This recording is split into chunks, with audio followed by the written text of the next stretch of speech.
Good morning. Welcome to the morning crowd, the Saturday, the Saturday match breakdown. We had a lot of matches yesterday. Obviously, we have a lot to talk about with the FaZe one. The Paris one looked a little weird. The next two matches too weren't like too crazy, and then obviously the Atlanta FaZe versus Seattle Surge was the only one that went the distance, and we got fucking body slammed, so that's always fun to talk about.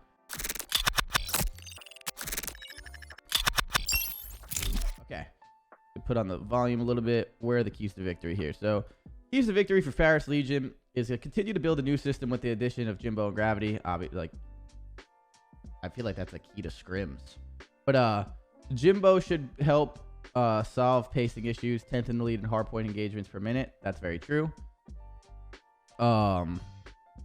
Get the bomb down to SD, last in plant percentage, third in neutral plant percentage wins. Okay. And then, so were there other stuff that I missed here really quick? Maps and modes. Did they not show the vetoes? Wait, hello? Okay. So here we go. Maps and modes. Berlin Hardpoint. This was a question mark for me.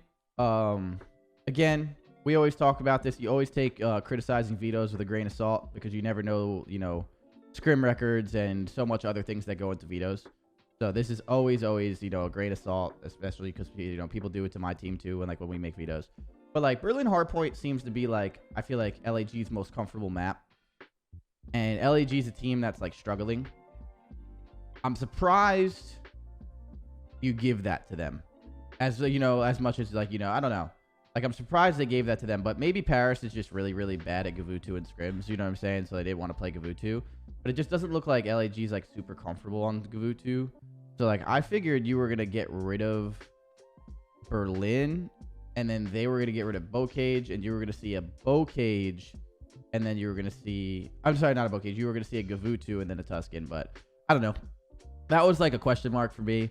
Then Desert Siege, Search and Destroy, and Tuscan Control. That's all fine. Paris. Paris is Team A. They got Tuscan Control. I get it. Whatever they want to do. Although the old Paris roster was pretty decent at Gavutu Control, if I remember correctly, but maybe that's because they made those. So it doesn't really matter. Yeah, we need more maps in general. I would love that. That would be fucking lovely. Watching these maps sometimes is annoying when it's the same stuff, but whatever. No biggie. So this Berlin Hardpoint, we're going to skip through it a little bit, but I feel like as soon as I saw this map, personally speaking, I just felt like LAG was going to be in the driver's seat, especially because Paris picked this map too. Not only did this map get in, but Paris picked this. So when Paris picks this, that means that Paris spawns on the train side and LAG spawns on the side that gets closer to the hill. So usually speaking, I don't know if there's just a statistic to this, but I feel like most teams are comfortable getting a lot of time on this P1 from this side to start off pretty hot. So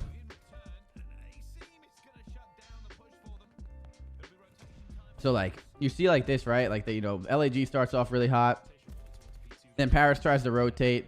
They completely give up street and give up street control. So now number 8's in their base. And then they get that kill. So that could have been obviously super, super dangerous right there. But I don't know. It just looked like a weird decision. But again, I don't really know what their scrim records are and shit on Gavutu. Maybe they're super uncomfortable on it.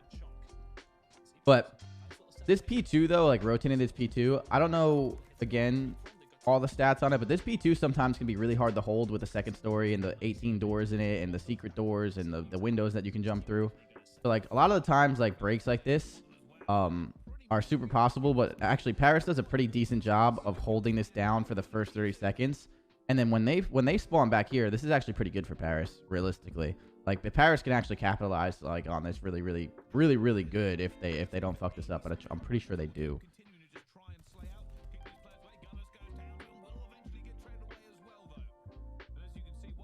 Yeah, right here, dude, it just sucks because Paris gets them spawning in the back with 24 seconds left, and no one on Paris rotates and just lets number 7 flip them. If they cut number 7 off, they can get the old time, have about an even game here, and then really, really, take flight on this next hill, right? You know what I mean? So Paris just makes a pretty bad mistake there of not rotating at all, just not caring. They fully invest into this, and then they just give LAG these spawns again. And that's just the issue of what happened. You can't do stuff like that. So they fucked that up. And like, you know, that's common sense rotating. So it's like, you know, I feel comfortable even saying that like myself. Like they fucked that up. And then like here now they're in a bad spot again where it's like they just took a lead, but like this is just a tough fucking hill to break sometimes. Very possible to break it if you get this right side and shit, but it's tough to break at the same time.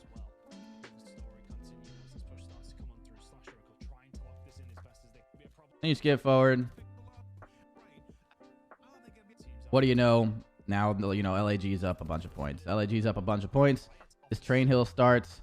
This train hill is something that you know, you can definitely do a pretty good hold on it, but it takes like a really good teamwork, and sometimes like this train hill can screw you over if you like, you know, let people through into your base. So LAG doesn't get too much time on it, but neither does Paris. So LAG like maintains this lead, which is huge. And then this P5, like this P5, in my opinion, is the most underrated hill in the game. I don't know if you guys agree with this. Like, you know, you don't see FaZe play Berlin in matches a lot. Obviously, we scrim it every day. But this P5, dude, like seems like a hill that like should just never get a lot of time. Like it seems like that middle hill that you know, it seems like a P1. And it's really not. Like, I don't know.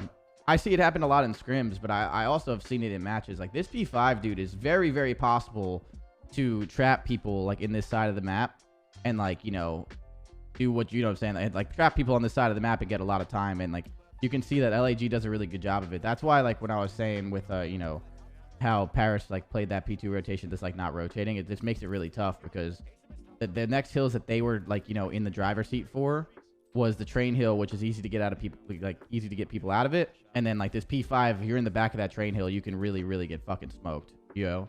And like, look, they're trapped back here for P5, and look where P1 is. They have their spawns where they're going to be spawning close and stuff, and they're having this team spawn all the way out. Like, Paris is just not controlling this game at all, and LAG is just all fucking over them for it. Like, this is a very comfortable map for LAG. They know how to play it. They know how to approach it. It's a decent break for the time being that they have, and again, it's just not enough. So, I mean, what? Paris had 56 points in the P1. I mean, after the P2, and then they've only gotten 30 points since.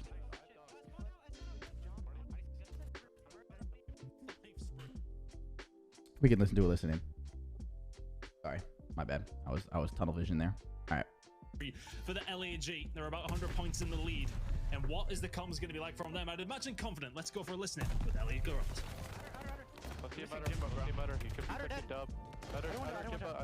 Donnie outer. There's cats there. Donnie, both John. I'm turning nades. I'm needing I'm already in. Back right, Jimbo, one shot. Back right. John, Jimbo, they can be down. Intercept.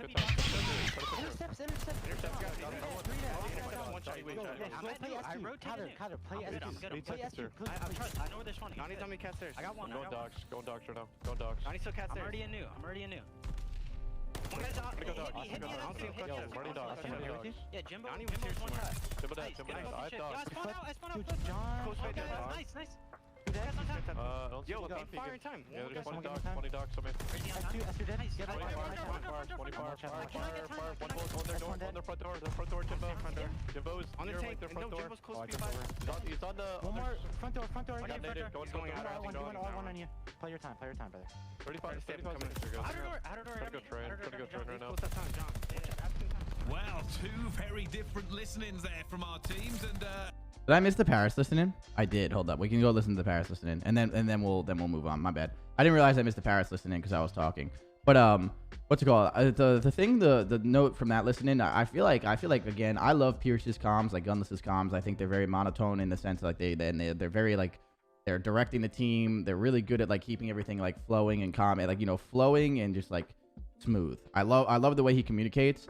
And then the big thing in the highlight is like Asim. Like, I think Asim is so underrated in communication, dude. Like, he is so good at like managing other players while making sure he's playing his game. And you have to remember, Asim's comms, like, it's very hard to be a fucking entry sub maniac like Asim is while also trying to manage other people. It's like one of the really like harder things to do in the league. And like you can hear Asim and like Hook having the conversation of like, play S2, please play S2. Like, you know, like basically don't make the mistake of doing anything else. Like, you're the most important player on the map right now, Hook. Like, dude, like, you know, please do this. And then like Hook's like, yeah, I know where they're spawning. I got you. And he plays S2. Like, things like that while Asim's trying to run around and be like a fucking maniac is pretty impressive out of him. So that's fucking that's awesome to hear. So they sounded pretty good. I like the conversation they were having. I liked how like Pierce is keeping it flowing, and then like we'll go here on this listening, and then we'll obviously go to the next map. Still there, still there. Try to get out. Go post. Asim, S1. Okay. He's stunned and one Help me after right S1. There's two. Yeah, I went docks. I went docks. I left. P2, okay? No, cross, he's top tower, top tower. Docks right now. Oh, one shot in the hill, hook. Austin tower, one hill. Yeah, I'm behind. Come on, yo. Let's start pushing them. Let's kick up. Let's kick up right here. I hit him on He's native, the Fire on P1 right now. I don't see the guy. One hill, Kyler, one shot. Listen, Kyler one left side dog, hill, one one bullet. dog. I needed time. Kyler left side hill, or Kyler one side. There, Left side hill, No, top gotta three. kill this guy tower. No, it's just gonna be right. I'm nading left side hill. He's still gonna be One top tower. third. Top third weak and one time. Yep. Where's he at time? Left I don't know. I actually don't know. I need a left side time. I'm nading I top don't need a left three. side time. He's still tower, guys. One shot top three, Asim. Okay, everyone go right then. Yep. Everyone go right. Gotta We're go not right. listening. What's far left? Puke, one shot time. We have to kill this guy left. We're He's on the left. He's on the left. Alright, Low left. Top Yeah, tower, streaks. top three, one shot, Low Asim. left time. Low left time. One P1 dead. Asim is I'm top three. coming left. I'm coming left. Top three, He's Asim. right now. Asim hurt. He's on streaks. Top three. hurt. Backside time, Hook. I'm nading. Yep. Hey, I'm gonna get our I'm nades. left. shot, bro. Hook dead. He's still top three, Nice. Asim. He's shooting me. I don't see him. I'm trained right now. I'm coming left with you. Give me our clutch steps. Where'd you I go? don't see him. Clutch shot now. Asim weak. He's still there. Asim's still there. There's two old, 2v5, Still there. 2v5. Asim hurt. I got him. So things to manage there, like the things to note there, like I already see you guys like typing about it, but it's like it's not. There's like you could do anything right here in the sense of like where you want to go, what the plan is. Do you want to kill that guy tower that Temp is calling out this entire listen in? Like do you want to go up there and kill that guy? Do you want to get street control? Do you want to go left control? But it's just like weird. Like the comms sound odd because like right around, I'm pretty sure it's like I'm gonna try and see if I can like find it. It's like right around like here, I think. Like Donnie's like, all right, let's kick up, right? Whatever. Like he's trying to like get them motivated, I guess. But like, it comes down to like, what's the plan? What's the plan of like going on? Like, what is the plan of what you're gonna do? You know what I mean? Like, are we killing the guy tower? Are we gonna acknowledge Donnie saying like, yo, the guy is tower? Do we want to kill this guy? Yo, like come library with me and kill this guy tower. Yo, do we want to go street? Like, there's just stuff that it's just like spawning. It's just spawning in and just saying there's a guy in front of my like what you're just calling out what you see, and it just like seems like there's no plan. I don't see the guy. One hill, Kyler. And like I don't know, it just looked like I don't know. If you guys are saying it's like depressing or whatever, it's I think their tones in the sense of that could. I don't really care about the tone as much as the fact that there's no small talk though. Like there's no small talk in the sense of like, like let's kick up. It's like, all right, yo, we got this. Yo, let's go. Like, come library with me and let's kill this guy tower. Like there's no like, like there's no in between conversation of that small talk there. And it just looks like they're kind of just running around scattered. You know what I mean? It's just like only calling out what you see. Like, I have Hook one shot on the hill. Okay, I have this guy on. Like, I have this guy. It's just like, I don't know. Small talk definitely takes time. And you guys know this, like, even I always talk about this, even like, with my own team. Like, that's like the most important thing in the world, in my opinion. And that's something that like you can work on and get really good at, and then you can easily forget it just like that, and then you have to work on it again. So, that listening was pretty bad. Their comms were not where it needed to be. So, I don't know. That sucks, but they're a very new team. I'm sure they have a lot to learn, like we said, and Berlin Hardpoint's a really good map for LAG. So, can't really be too critical right now, just because they have a lot to work on. They still have a lot, so I don't know. Like, just very, very weird. Pat said they sound like a team that got pissed on in warm-up scrims. I mean, maybe, but if you're getting pissed on in warm-up scrims and you're taking that energy to the match, that's a whole nother thing that you would have to worry about. I hope there's no team that does that, because warm-up scrims are warm-up scrims, and like, you get shit on in warm-ups, and like you actually let that affect your energy going into a match. That's a whole nother issue. I don't think there's anyone in this league that does that still. I hope not. That's a whole nother topic. But yeah, I don't know. Their comms just sounded really bad. To be honest, there was no plan. There was no small talk, and they just need to work on that. In the future, they're still a new team, so they have some time before you can really get like super on them about that. Then skipping forward with the Siege. The Siege, Gravity clutches that 1v2. I'm gonna skip forward through this match again. I told you like this isn't anything crazy. Like this match was pretty. This map is like what you need to win if you're Paris. You don't get those round wins, and then this is kind of it. Like, you know, I don't know. Like that's just tough. It is what it is. And then going to the next map is this Tuscan Control. Again, both teams are 0-3 on this map. I'm pretty sure it said it in there. And it comes down to like we'll watch a little bit of this control and then move on. Hold up. Asim's little brother shit on Florida in a warm-up scrim. That could fuck with your mental. Fair enough. That could fuck with your mental. If you know, if that's true, that could fuck with your mental. But if that's true, like I will say one thing. I know, you know, if that is the case and that is true, that's also super fucked up to do in the sense of like, you know, scrimming a team with like a fill-in like that, unless like you're letting them know. If like they did that like without letting them know, that's fucked, because like, you know, you can't. Yeah, you gotta like show some respect to the other team when you're doing it. But yeah, I'm pretty sure his little brother's pretty good. But yeah, anyway, yeah, that could fuck with your mental a little bit. But no, you should never. You should be at the point in competing right now where those warm-up scrims should not affect your mental. And if they're affecting your mental, that's something you have to work on immediately. Asim went to the bathroom. Oh, that's interesting. Okay. So LAG plays this defense good. They're up a couple lives. I'm pretty sure if I remember correctly though. How does this play out? From B.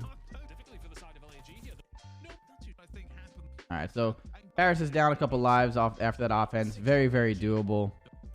Now, the way LAG plays this. Let's see.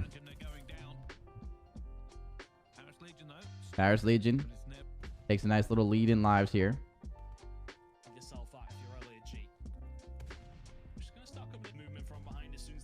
Like, this is good in lives and stuff. They're using good teamwork. Tyler gets the kill. Tough. Yeah, Asim's little brother's the man, too. He's a super cool kid. So they get the kills. Like, this is really good if you're Paris right now. But, like, this is what I don't understand, bro. This is what I don't understand. And don't listen, Atlanta FaZe did this fucking yesterday, too. So we'll get there with my own fucking team. What the fuck, dude? Like, I understand Tuscan Control. I understand that it's changing and it's going by ticks and, like, you know, kills here in a second don't matter. Like, I understand that, you know, in probably 2 weeks from now, we're not using kill base anymore and it goes by tick base and shit like this doesn't matter. And that's going to be lovely to watch. But at the end all be all right now, we've been practicing for like months now with kills being the most important thing. Like, what the fuck is this? I don't understand. And like, I can be a little bit, you know, more in depth about this now too, or like, you know, more harsh about it because it's changing. So like, it doesn't, you know, it doesn't matter after this. Like, why are we doing this, bro? You were just up. You're winning the live count right now. I'm pretty sure from the last one. And if you're not winning it, you're damn near fucking close. I forget what the last like round ended in, but like 11-4. 11-4. On what fucking planet are you moving here? And again, my team did this too. Yes, I was raging in this chair yesterday too. Why? One.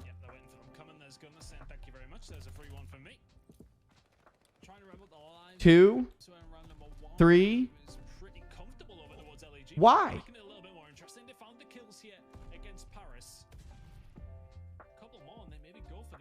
Like, what? There's another one on the gravity. Do you consider it? No, I don't think you do. I think they're just playing for kills here. They're just trying to bring that kill deficit like down a little bit by a little bit. This is making me more mad. Not because Paris is doing it. It's because my team did it yesterday too. So I'm kind of getting mad through this because I'm getting, you know what I'm saying, I'm upset about like what happened in my match.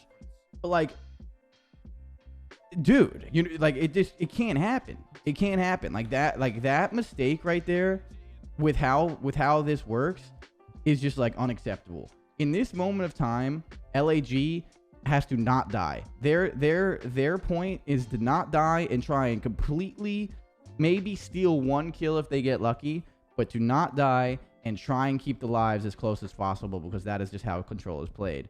Like, what is the point of peeking here? Like, they have to come to you. You're playing defense. Like, they have to come to you in this moment, especially because you're up in lives. So it's like, in what world do any of these challenges make sense? It's so fucking weird that, because again, I'm getting mad because I'm about to do the same thing in about 3 matches from now. But like, I don't get it, dude. Like, you have to have the discipline to not do this. Like, everyone does. Like, and the thing is right now, good control teams have the discipline to not do that. That's the reason why certain teams right now this year are good at control. It's because they're at those moments, they don't fuck up. And like, those are the most important moments of like anything. So it's like, I don't know. That's changing soon. So you can be critical for another week and it's changing and then that will never matter again. But holy shit, dude. Like, it should not be that hard to just fucking back up and you know, make that call. So Paris fucks that up. And after that, I like, you know, fucking skip through it.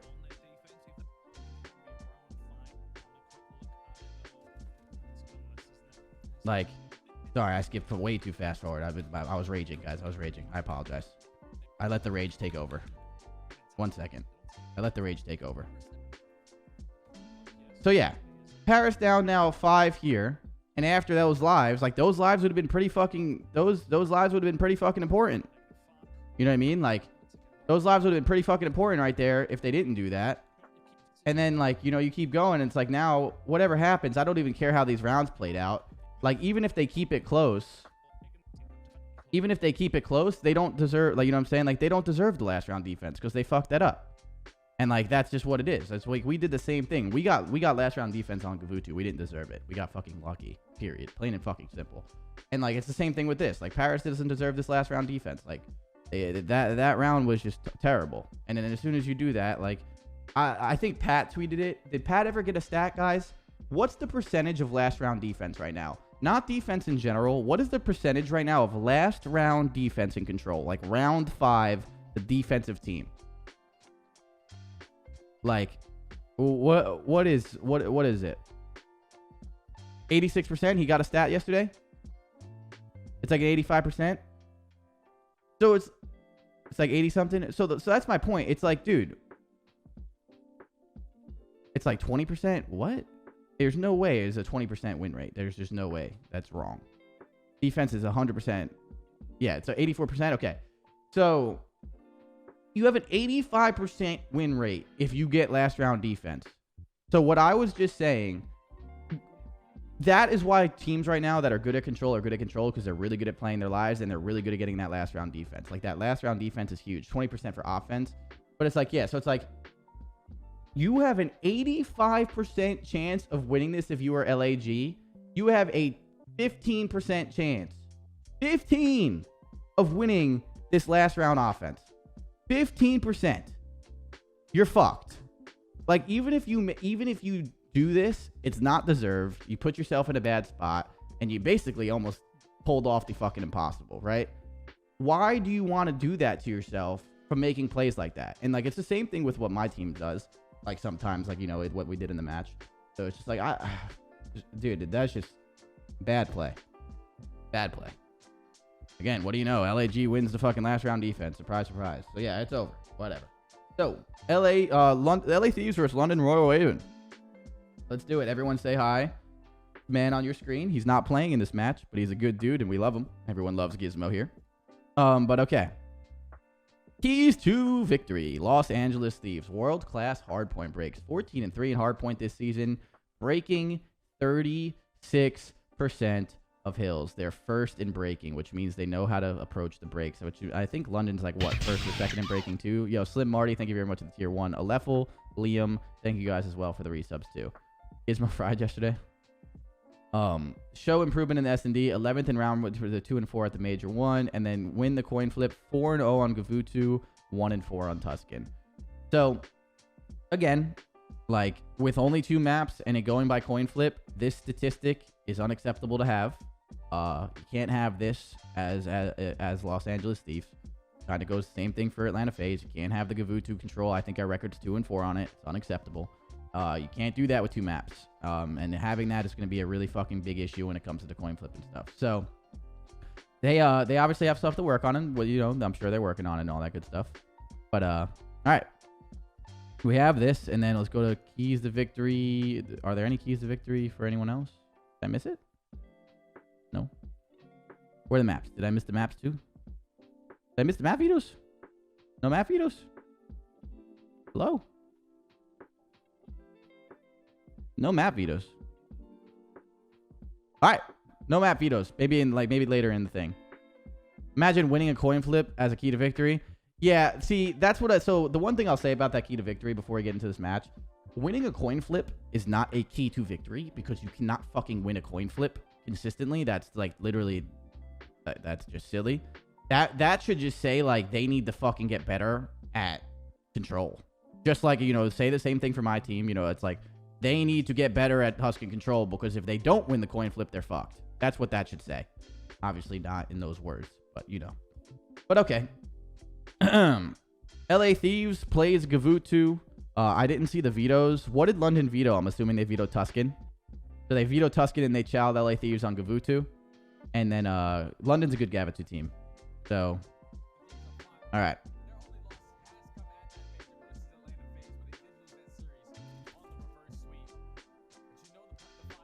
This was a restart?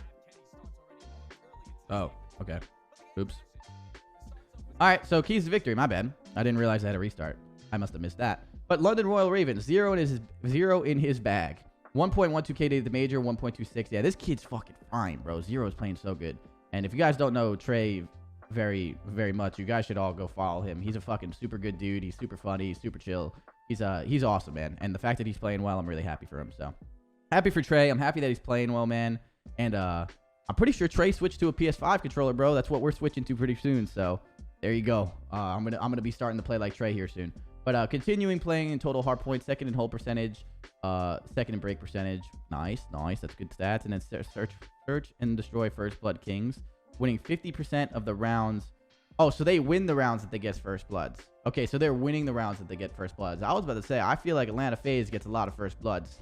We might not be winning those rounds, but we get the blood, you know, but we have to, you know, figure out how to win the round after that. That's a whole nother topic. But okay, so yeah. All right. Those are keys to victory. Any vetoes here before? Give me a veto, bro. No vetoes? Okay, whatever.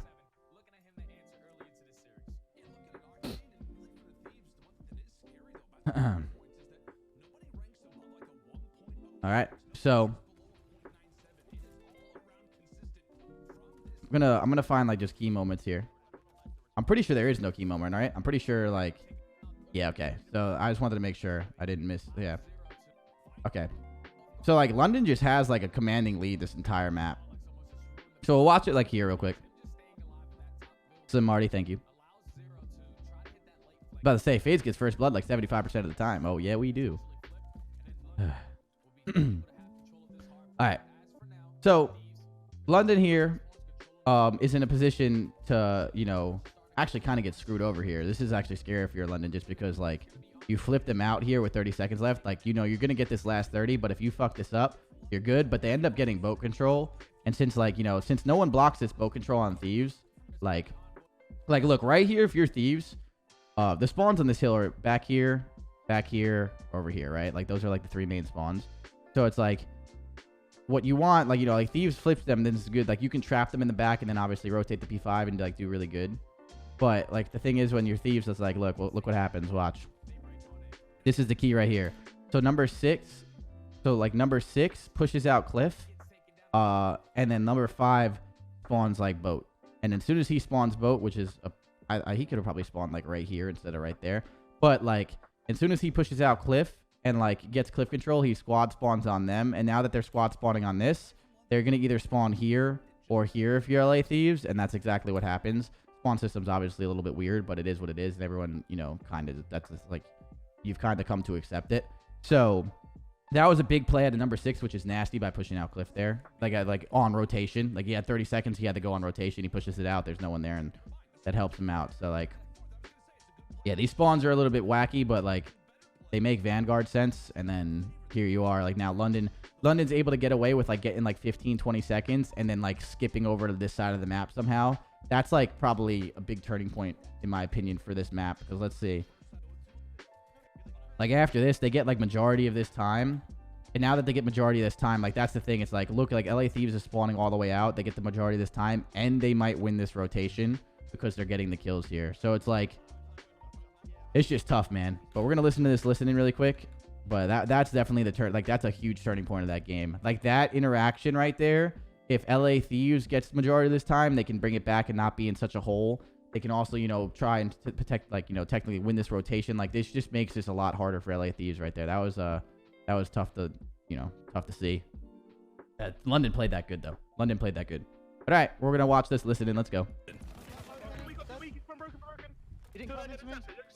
No, he's going straight front broken draws. Front. 3 dead. Get on.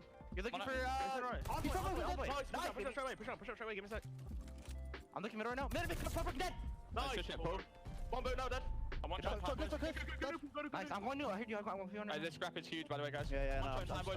Yeah, I have all your crosses, Trey. He's low boat trades. He's going mid tank, right? Don't see him. He still got me out. No, it's Envoy. Envoy's going you. I stuck the page, Trey. Get out of Paul. I'm coming out. I need top broken, Trey. He's front. I'm playing draws new. I'm trying to help. Nice, good shit. I mean, you can be close. I'm rapping to you right now. Listen, 2 minutes going out. Yo, one top boat, 2 out the play, 2 out the play, guys. I need time. We can try this. One top boat. I'm traveling over you, Marcus. I'm traveling over you. Yeah. I need one on the right side. Yo, there's steps, guys. There's steps. I'm nading it. I'm on one top boat. I sent them out. One shot their steps, guys. Third. I got needed. He close. Top boat, right? Did he push us out? Can you give me a sec? Yeah. No, bro, I can't listen. He's on the rock, draws. I can't lose that gunfight. I rock, yeah? Heard you. Yo, I got a kill. I got a kill. I got him here, so on rock. One's outside. Two rock on me, On the rock, dead. Okay, the Ravens find them. So really quick, so what I would like to highlight on that is, even though they didn't really get the break and it didn't work out for them, you know how we were just talking about, what's it called? Having a plan, like with the Paris comms and then like, you know, all that stuff, and then like listening to this. Did you hear the comms when they were trying to break the P1? Are you playing ranked after your show today? I don't know when our warm-up is, Joe, so maybe not, though. I'm not too sure because I woke up really late today, so I'm not 100%. I don't know when our warm-up is, and I have to talk to the team today. Like, we have to have a pretty long talk, so I obviously am not going to miss that. I just have to go see when it is. I know I have plenty of time right now, so I'm not sure. I will text you, Joe. But what I was highlighting on this is, so what we were talking about Paris having no plan. Did you hear them say like, yo, someone come to my side with me. I'm going to need help. I'm going to fucking need help and all this stuff. Like, I'm going to need help. They could be close on me. And then they're like, all right, I'm coming to you. I'm rapping back to you right now. Like, you see that small talk that I was talking about it? You see like where I'm getting there? Like the small talk of like, yo, they could be close up on our side. I'm going to need help. Someone's like, yo, I hear you. I'm going to rap back to your side. Give me a second. Like, then all of a sudden they get close together and then like, yo, Trey's like their steps. I'm throwing a grenade at their steps. So then that means everyone else can focus other things. Like, you see like where those small talks and like those little things are like really coming into fruition, like of the comms. Like, that's what I mean when these guys are playing. Like, that is an elite team's communication right there. Those conversations is what makes you good. Those conversations is what makes you a team. And like, that's like impressive to hear. I love hearing that. It's like my favorite thing, bro. That was my favorite thing as a player, is communication. It's the same thing as a coach. Like, that shit is fucking awesome. So like, that was really good on them. I just wanted to highlight that. You know, typical comms. But okay. I'm the across our cliff rock. I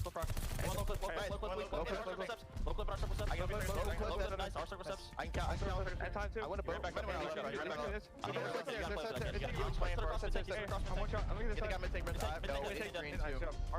top boat.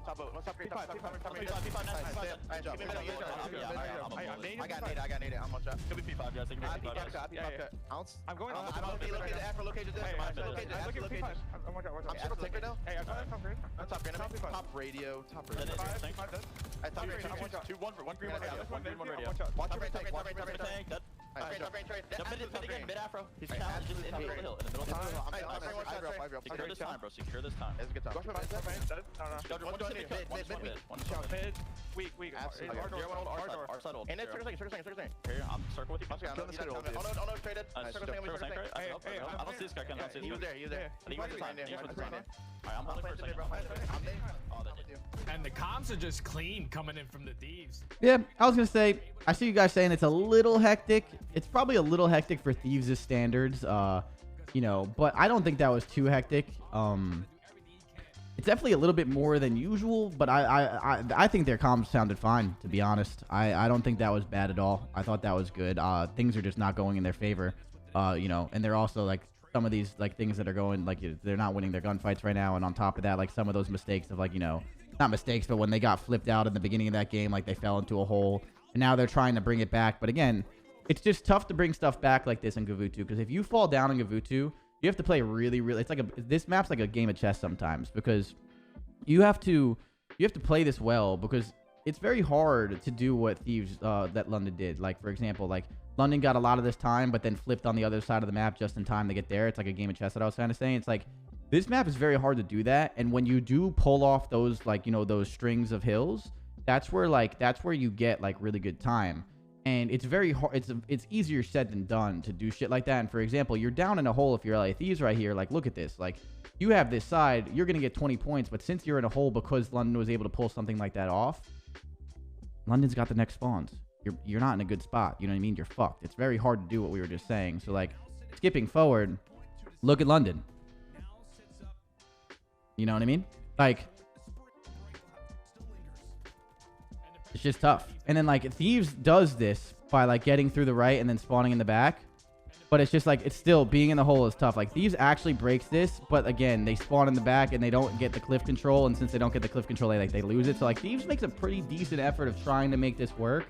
But like, they have to fully invest into breaking this and even potentially spawning in the back, you know, not regarding the next hill, because they have to do this. Like, you know, if they let London get time, they're going to lose. So like, they fully invest here, and this is just tough to be, you know, what we were just talking about it.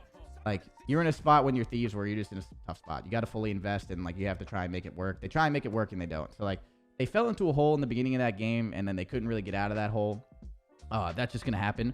That was really well played out of London. That was tough, you know, tough for LA Thieves, whatever. But their comms sounded good in a losing match, which is cool to see. I like when you're losing and your comms sound good, because I can't stand when you're losing a map and like, it's just like, you know, the dead comms of like, not the tones of voice, but just like the no small talk shit like we were talking about. I don't like that. So they still sounded good. That's fine. But here are the vetoes. Okay. LA Thieves vetoes Berlin against a team like London. Absolutely. They usually veto Berlin anyway. They get rid of Bocage, so you're going to play Tuscan. Okay, that makes sense. Bocage versus Thieves, it's just because Tuscan's a really... LA Thieves is a really good Tuscan hardpoint team too. But Bocage, maybe like with Paul X, they're not very comfortable. I'm not too sure. It looked like London want them spawning in the back. Oh, you definitely want them spawning in the back, PD. But like... Again, like, it's just, you have to play, it's like I said, it's like, you have to play it smart. Sometimes, like, you know, you can trap them in the back, but at the same time, if Thieves pulls it off, they can get time, but then they're kind of fucked for the next hill. There's a bunch of different ways to play that, so it's really cool to see. Like, we won a lot of games in the major on Gavutu by trapping a team in the back, you know what I mean? Like, it depends on how you want to play it. You can play that in a bunch of different ways, so it's cool. But, Tuscan, Siege, sounds good. Control, LA Thieves wins the coin flip and they get rid of Tuscan, which is nice. Okay. Yeah, I think London vetoes Bocage a lot anyway. Yeah.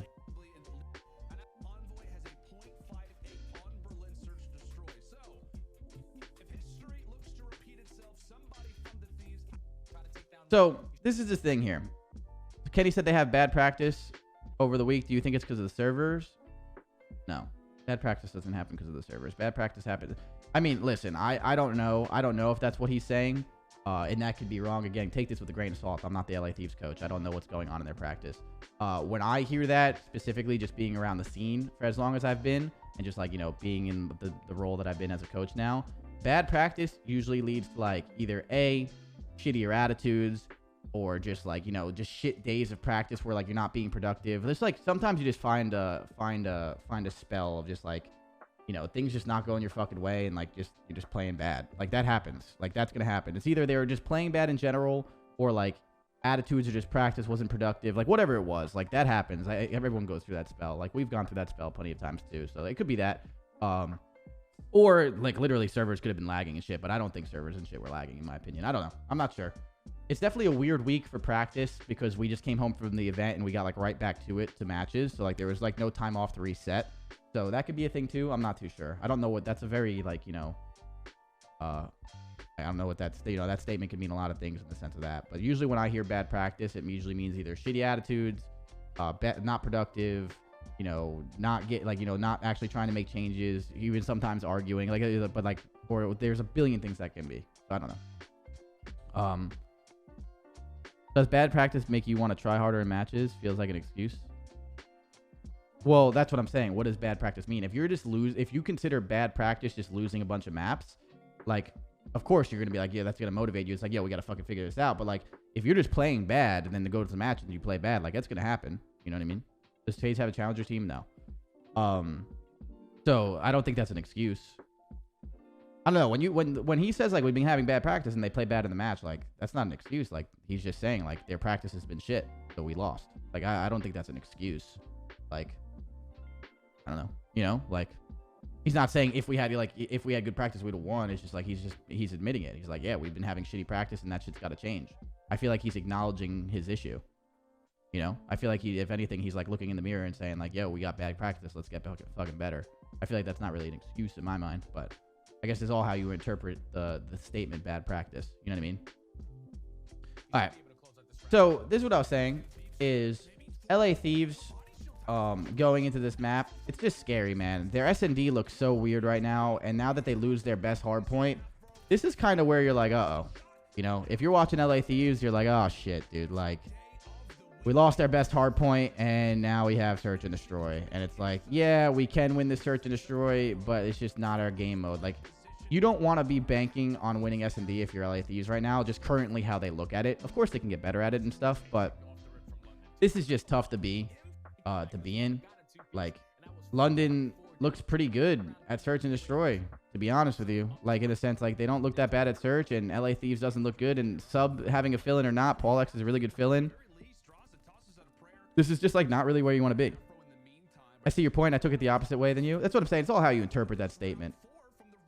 Kenny's not really one to make excuses. I've liked, you know, that's why I wouldn't take it that way from Kenny, because Kenny's not really one to make excuses. Like, Kenny's very, very aware, where he's just like, listen, we've been getting shit fucking practice. We need to be fucking better. That's usually how Kenny is.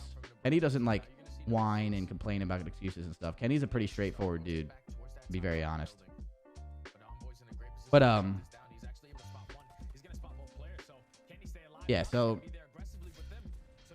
all right, let's watch.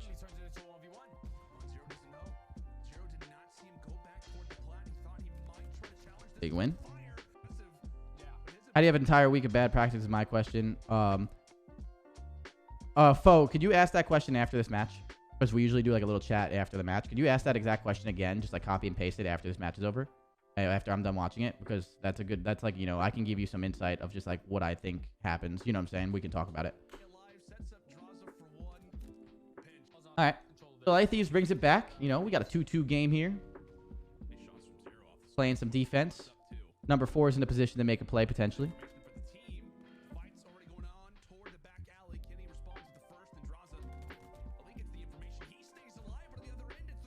Oof.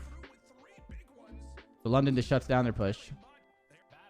Like, London just shuts down like what they need to shut down there. That was good. Not their push, but you know what I'm saying. Like, London just like shuts down the fucking the stack on them.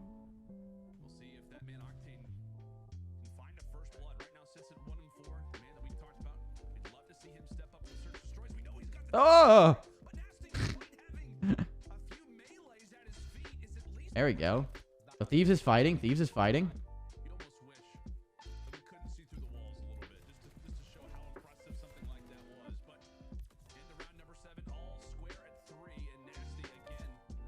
Jesus, dude.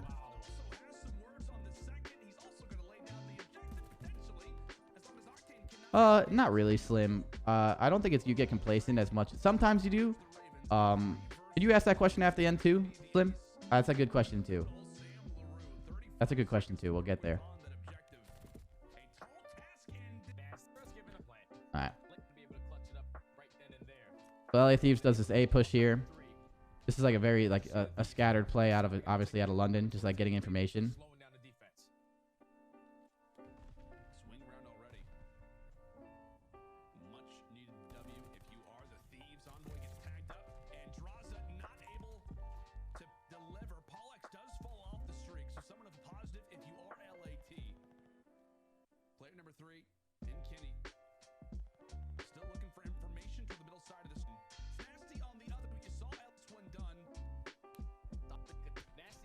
This is a good play out of Thieves. They're fighting. Going back and forth.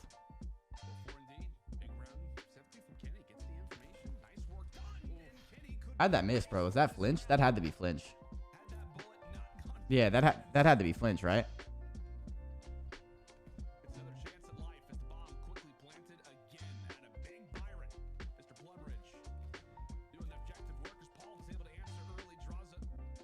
Problem with this round is just this is just tough, dude. As soon as London gets this bomb down at B, like this is such a hard retake, dude.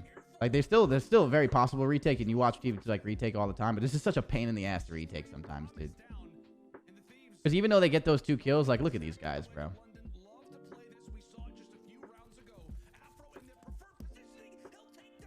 So like it's so hard, man.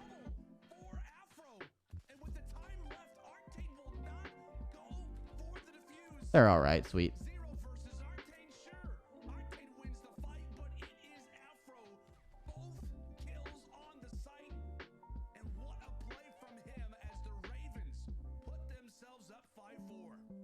This has been a great search and destroy from the Ravens. With the early offensive attacks that they've had, they have just been putting a lot of pressure towards 1 second.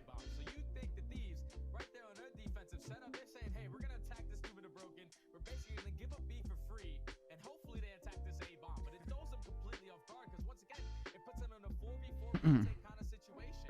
Now with the clock not being on their side, Afro does what he needs to do by taking that player off the bomb. He doesn't really need to pick up the second, but if you find 2, that's even better.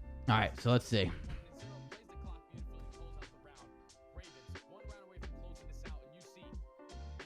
Let's face play today? No. We're done. We're done until next week. We scrim today. We're done until next week.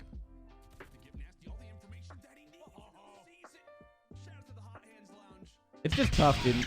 Like, you know, long story short, like with this, it just looks like London was playing their offenses pretty good. And like, you know, LA Thieves is going back and forth and fighting, but it's just like these defenses sometimes it just looked like London was in a spot where like they didn't like let either site like happen. And then like this play out of London is good. Like they give up all of A, they get the first blood, and now like they're pinching them in. Like they're taking map control on LA Thieves and just fucking pinching them in and like making it really hard. Like look at LA Thieves right now. You're surrounded. They got the house surrounded, you know? Like it's just tough, dude.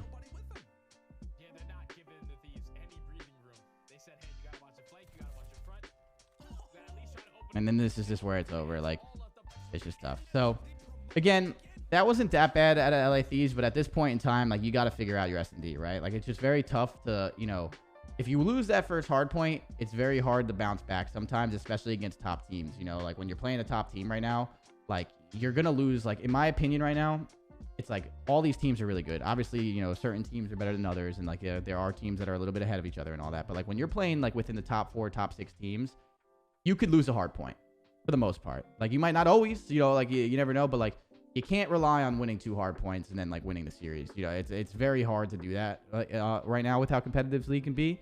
And it's like, yeah, they lose a hard point and immediately, like, they're almost, like, down in the series. It's like, you never want to be in that. And, like, you can still win that search and bounce back, but it's definitely really fucking tough to be in those positions. I'm sure, like, they obviously know that. Like, they're not stupid, and, like, you know, they're all really smart players, really good players. They're a good team. They're gonna figure it out. But, like, yeah, that's just tough, dude. That's just a tough spot to be in. And then here we go, Gavutu control.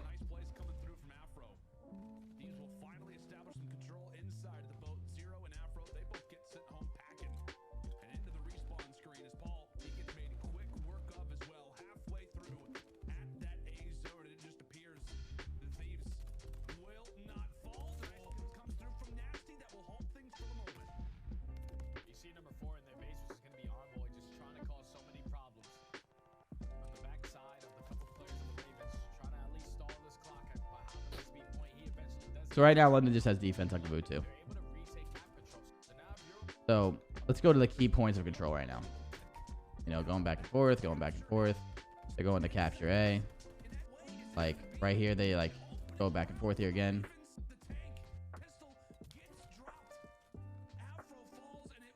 Oh! That's tough. But that's tough. But at the end of all of this, if you are LA Thieves, since it does not go by ticks, if this was a tick-based round, this would be devastating. You know what I mean? Like, this would be really fucking like, oh, shit. You know? But since it's not by ticks right now, you're you're only down 1. It's not that bad. You know, it's really not that bad. Like, it's not. That's if you're Thieves right now, you're not in a bad spot. You're not in a bad spot. If you play this next defense, you can be in a good one. Number 3. Non-stop pressure. Regardless, but then to be like, yeah, we're gonna play Gavutu Hardpoint. Let's do this. Let's just go ahead and play what we feel comfortable with. That is 3. Nasty specifically on the 3 spree. Go ahead and give him the 4s. Go ahead and do it. Big Byron is having himself a series and looking to continue to go off. That'll be 5 in a row. As you just see, the Ravens are feeling all kinds of confidence as Paul nearly finds 3 in a row himself. A minute stopped on the clock. Player number 5 and 0 has snuck his way through over at the B zone. And this is what the Ravens are able to do so well. They caused so much problems at one point, which eventually allowed one player to sleep through. Now, Skipping forward here. Goes down to it. They're playing both a really good control right here. So LA Thieves wins this. And there you go. Like, LA Thieves is up. You know, this is going back up. You want me to turn up the game sound again? Yeah, I can. My bad. Hello? My mouse just died. There you go. going over there towards B. All right. And if he doesn't pick up that, I don't even know it's a nice double. That's all that I can do. Nice double coming in from either side. So this is like, you know, this is just a good game right now. Just like that, we'll see how the Thieves elect to try to play an early mid-round decision. Estraza initiates the fight over at the tank. He falls. Through B. So skip forward here. And really, the Ravens are starting to slay, picking up every single So, like, kill in the feed. What was just a this one round lead is the was scary not round right It's now here. gonna be a 6-kill lead going into this round number 4. And it's like, this The is... Ravens is able to hold the My line. fucking mouse keeps dying. I'm sorry. Hold up. Even with Avro giving up that free team kill does not matter. The Ravens So this still lead. this round is the scary round right here. But if you back up this round, let's play from here. Pinches aplenty. Pinches aplenty. Oh. Comes with 2. Oh! Away the final with the pistol. 5 in a row for Paul X. As we said, having a resume-like game, letting everybody know in the CDL, I'm available, baby. I'm available. So like right here, if you're LA Thieves, you're not in a bad spot. Obviously, you know, it's close. Like, this is what I'm gonna ask you guys, just because I'm curious. Like, do you chalk this if you're LA Thieves, or do you try and make something happen? Because right now, if you get slaughtered in lives in this next push, you're fucked. You may unless you do the same thing back on defense, right? But the thing is, though, is what you don't what you think, what you don't like, you know, what you don't really like look in the future. By the way, this is why, again, I say this all the time. This is why kill base is really stupid. If you do this and you get smoked in lives, on your defense, London can literally just spawn in and make you run at them because make you run at them because you need to get the kills. You see what I mean? Like, it actually puts urgency on you. So that's where, like, you know, the decision making happens. I have a question that's not in regards to the matches but the state of the league. I'll ask it in chat once you're done with this match since it's a long question. Appreciate your streams, you and Rambo give great insights. Keep it up, coach. Thank you, Llama. I appreciate you and the donation. Thank you very much. Crowder Cash in the chat. Thank you. All right, so that's the question, like, you know, I proposed to you in the chat. But like, look, 25 seconds left. The Thieves, they've got to do something. now on this next offense, the London Royal Ravens can literally spawn in and just not play. And then you have to run at them. And that's what, like, teams are getting better at, in the sense of like playing it smart after the break. The final round is not decided by ticks. It is decided by kills. It's switching to ticks. So, like, the thing is like, my point is, like, this is changing. Right here, like, it looks like these two, like, try and push number 5 and, like, get the kill. And then, like, these two, like, you know, try and push out. It's just such a weird decision. It's so fucking cheesy, but it's just like, dude, if these guys just, like, hold ring control and, like, take it slow, and, like, these two, like, really take it slow and look for the guy in their base, like, you know, obviously getting 2v1 by one dude, like, this head glitch is pretty fucking gnarly. But, like, you know, like, look, like, this guy goes to search for one guy by himself, and this guy goes here. So, like, these two split up, and then these two, like, take a gunfight, like, and then they both get gunned down off by that guy in the heady, and they lose, and, like, now they're in, like, just a tough spot. Like, those set of lives just change this momentum of the game, dude. Basically since the beginning of this round, only 20 seconds left. And then they're still doing it. Like, they're still doing it. Like, look, even after they spawn up, like this guy goes forward, this guy goes backward, this guy goes middle. Like they're still doing it. 20 seconds left. The Ravens are starting to slay. Nasty just took 2 1-on-1s. There was no 2v1 there. Nasty just took 2 1-on-1s. Picking up every single kill in the feed. What was just a 1-kill lead on the side of the And now look at the lives you're down. Thieves is now going to be a 6-kill lead going into this round number 4. If the Ravens is able to hold the line, even with Afro. You see what I mean? Like, what was the point? And I feel like, I know this sounds fucking crazy, but I feel like good control teams right now limit that mistake the most. And that's why you're a good control team right now, when you do that. Like, Thieves just handed them over, basically, the win. Because now, what I'm saying is, it's like, look, if you were London, you can literally spawn in. No one's done this yet, but you can literally spawn in and just get control and sit in your base. And, like, even though Thieves is on defense, they need to run at you because they need to get the kill. And if they don't get the kills, they're going to get last round offense. You see what I mean? So, like, London's offense, low-key, just turned into a defense in a weird way. Like, it could have been. You see what I mean? We'll see if the Ravens will be the first team to do So, like, this break happens. in the one round that the LAT, you just gotta stay composed. This is a round that you're expected So the lives are still similar. So you don't get a good break if you're Thieves. So now you're in a really weird spot. Now they're all over your B. So let's see. You know what I mean? Like London. So in this situation, London's up in live, so they know they can be like aggressive still. But it works out perfectly. Great shots coming through from Afro. 1 away from the streak. You gotta imagine that tongue has gotta be flying. Ayo, indeed. Nice shots. Oh, Envoy able to take him down. As the Thieves a moment to breathe, but they've got to get right back into the objective. Draza finds himself on the flank, over toward the middle, wipes away the players, over inside of the A zone. A 2-for-2 trade as the Thieves look to continue to do some damage control. You are the Thieves. You just have to try to minimize this kill deficit. You see? And now, like, London's not forced to move right now. Like, you see, like, London's not even on the point. Right now with 30 seconds. Like, London wasn't even on the point. Now they're chilling. They're going to get on the point. But, like, see how together they are? And if you are Thieves, you have to push this now.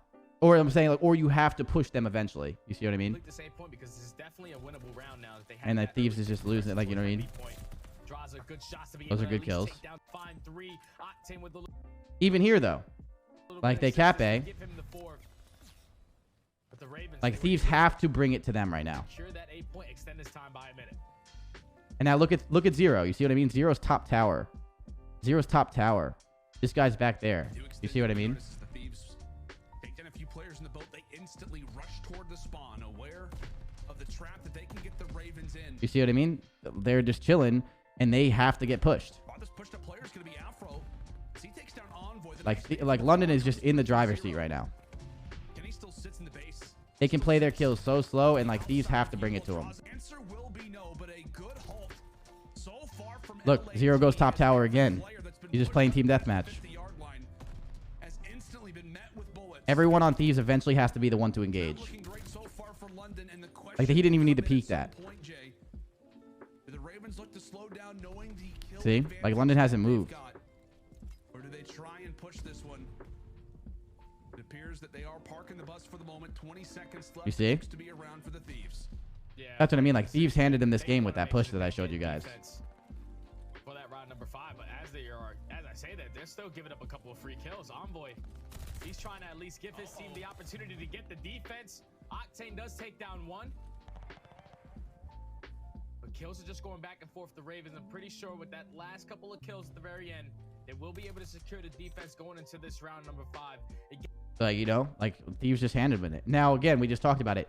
85% win rate on last round defense. I wonder what it's on in fucking Gavutu, just like only Gavutu. But like, dude, you have an 85% chance to win this if you're London. Like, the odds are in your favor. You lose. So it's like that second push on that round is the reason why LA Thieves loses that. Like, there's so much probably more to it too. You know, like I'm sure there's other things like just like being very, very like, you know, just like that's how it works. Like, it's just like you know, it's not changing yet. And that decision, like, fucks you. So it's just like, it's so weird watching teams constantly, like, do the same thing over and over. And, like, again, we're going to get to my match, including my own team here. Like, that's why it's, like, annoying. I don't know. I can't stand that shit. Like, it's just so, I feel like it's so easy not to do that. But I guess it's harder. I guess it's easier said than done. Okay, so that's the match right there. LA Thieves gets 3-0'd. All right, so we had a couple questions that people are asking me. Ask them. By the way, Llama, thank you very much for the donation and the sub. And then Slim Marty, we already got you. But all right, ask the questions if you got them. I believe it's 3-round and 5-round offense. I think it's 3-round, 5 offensive wins on Gav and 2 on Tuscan. Sheesh, dude. Okay. Am I wrong to think that when you were best on a certain map, aka LA Thieves on Gavutu, that you get complacent? So I don't think you should ever get complacent in competing, and if you do, I don't know. But like, it's not that you get complacent sometimes. I'm not sure how the LA Thieves vetoes goes every series. I don't track them, you know, super in depth. But like, I can give you a backing for our team last year, Marty. We were the best Moscow Hardpoint team for a while last year. I'm pretty sure record-wise. And it got to a point where everyone just started vetoing it on us, right? And like, you know, over and over again, like we never got to play Moscow Hardpoint anytime. So like we would scrim it and we would stay on top of it. And you know, what do you think teams do though? Teams obviously watch like how you play it and like they try and like copy you and they try and get better at the map. So like teams are slowly getting better at the map and you're trying to like not be complacent, but like get better at the map too. Like, you know, you're scrimming. I don't think it's complacency as much as it becomes like a lack of reps, you know, of you just not getting to play it as much in a serious environment. And like, you kind of like fall off the gas sometimes on it. It's not always going to be the case. Like, you know, sometimes like you're still just nasty at the map and like you just keep asserting your dominance. But I was going to say, I don't think that really applies to LA Thieves because I feel like they don't get it vetoed against them too often. But either way, I think it's just like, you know, they were good at Gavutu like Hardpoint and they were playing it really good. But like, they just like, you know, people got better at the map and they played some good teams on it and they lost it. Like, you know, it's just, I don't think it's a complacency as like, you know, some teams just get better too, you know, like I really don't think it's all that complacency, but it can be sometimes. Like it can be, but a lot of the times it's either you don't get to play it a lot because people veto it. Like even when I was the head coach of 100 Thieves, and we were really good at Hacienda and Arsenal, there was a moment where we didn't play Hacienda for like 2 events, and then like a team picked Hacienda on us, so we were like, fuck yeah, we got Hacienda, and then we got fucking rolled on it because we haven't played it in so long. We're like, yo, we got to reassess what we're doing. You know what I mean? So it could be that. It could be a lot of things, but also it can be also sometimes that like you're just not the best Gavutu Hardpoint team in the game, and that's just, it is what it is. You know, that's also a possibility. Like LA Thieves is a good, they are LA Thieves is an incredible respawn team, but like they didn't beat every single team in the league on Gavutu yet when that was their gimmick, you know? Like I don't think they've played I don't think they played us on it yet. I don't think they played, you know, a bunch of teams. And like when you play a good team, you can lose it. It doesn't mean they're bad at Gavutu. It just means that like, you know, there's good competition in this league. It's very hard to be absolutely dominant at one thing like that, you know? So it just goes with a lot of things. Okay, Llama. Where's Llama? Didn't you have a question? Llama, didn't you have a question? Or no? Wasn't there a question from Llama? He said, I have a question that's in the match and state of the league. Ask you once you're done with this match. Oh, here it is. First question. Parasite and Aches were complaining about the slide canceling era of COD, saying it's not real COD because it isn't any sport that changes with time. For example, NBA Steph Curry changed the game, and now every player's tier shoots threes, and that's how teams win. New players like Simp and BC Shots are changing the game. Personally, watching COD since 2015, I prefer slide canceling. Whew. Okay. Listen, this is my take on this. It's not quote unquote real COD. I don't know what that means. Like, Shotzi and Abizi and Simp and all these guys don't control what Call of Duty they play. And you can't say it's not real COD because we're playing Call of Duty and the game changes, and that's just the reality of it is you're playing fucking Call of Duty. That's it. You could prefer jetpacks. You could prefer like you could prefer not sprint, you know, not sliding and just bot walking around the map like in the old days in Call of Duty 4 where you literally were the slow, like everyone was just walking around the map and there was no movement. It's just, it is what it is, bro. The games have gotten faster, and you know, you can't like say it's not real COD because just because you experienced Call of Duty back in your day, like it's just different. Like, I don't know. Like, obviously I was better when there was less movement because my old ass was bot walking around the map. Now I got motherfuckers like Shotzzy slide canceling me. Like, I can't keep up with that. But that doesn't mean, like, I would never go ahead and say, like, oh, we're just not playing real COD anymore. Like, I don't know. Like, what? Like, the reality of it is that we're playing Call of Duty with slide canceling. If you don't like it, don't fucking play it. I don't know. Like, I feel like that's, I don't know. It's just weird to say that. Like, so I don't know. That takes interesting. Second question or comment. How do you have an entire week of bad practice? Like after the first day, you don't realize the mistakes and work on that. I don't think they're making excuses. All right. So listen, there's a couple of things of bad practice. You know, people underestimate sometimes that, like, you know, players are human beings. Like, you can have, like, I'm sure everyone has had a bad week, has had a bad day, has had a bad couple of days, like, just like mentally or, you know, attitude wise, you know, like, that happens. And that goes for teams and stuff too. Like, you get on some days and, like, you're getting bad practice, but it's not in a way where you're losing, but, like, you're just, like, kind of, like, you know, lackadaisical. You know, you're making, like, shortcuts on the map. Like, you're not playing really good. Like, but, like, you're not losing maps, but, like, you know, it's just not, like, super serious, and you're not really getting better, right? There's that kind of practice. There's practice where you're arguing with each other, you hate each other, and, like, you're just going fucking back and forth, and, like, you're not even practicing the game as much as you're trying to hash out, you know, personality clashes or, like, argument clashes or, like, just different sets of mind, right? There's that's bad practice. And then there's also bad practice where, like, you get fucking smoked and you go, yo, let's watch the VOD. You, like, say, like, yo, we got to fix this, this, and that. And then, like, you just don't fix it in time. And then, you know, come match time, you just get shit on. Like, and, like, that's considered bad practice. It's not an excuse. It's just like, yo, we just weren't, you know, we're not getting good fast enough, and we got to get better. Like, and just acknowledging that, like, there's a lot of ways you can get bad practice, man. Like, and it's just, it is what it is. Like, that's why I think coaches are really important, by the way, because coaches usually don't let those, like, those sprees of bad practice last for more than, like, a week, you know? Like, usually, like, they're like, yo, you guys are acting like fucking assholes, let's change this around, you know? Like, and then, like, you start getting the environment, like, mixy again, and, like, you know, you get better at, like, making it a productive environment. Having a coach to acknowledge that is important, in my opinion. But, like, yeah, there's a couple ways to have some shitty practice. And sometimes you'd be surprised. Like, sometimes players just don't get along and they don't see eye to eye, and, like, it takes a couple days to hash that shit out. Sometimes it never gets fucking fixed, you know? And then, like, you just never get good practice because these two guys are always arguing every fucking day. You know what I mean? So there's a lot of ways to get bad practice. I don't think he said that as an excuse. I literally think he said that. I've worked with Kenny, not for a while now. They were probably just playing bad in practice, and, like, dude, JCap and all those guys, they know how to acknowledge mistakes, but maybe they just weren't getting better in time. You know what I'm saying? Maybe they just weren't, like, acknowledging, like, you know, fixing those mistakes. It's like, you don't just, like, watch a mistake, snap your fingers, and fix it, and then you're best team in the game again. Because if that's the case, then every team would be the best team in the game. You know, hindsight 2020 here. Yo, we suck at fucking Berlin SND.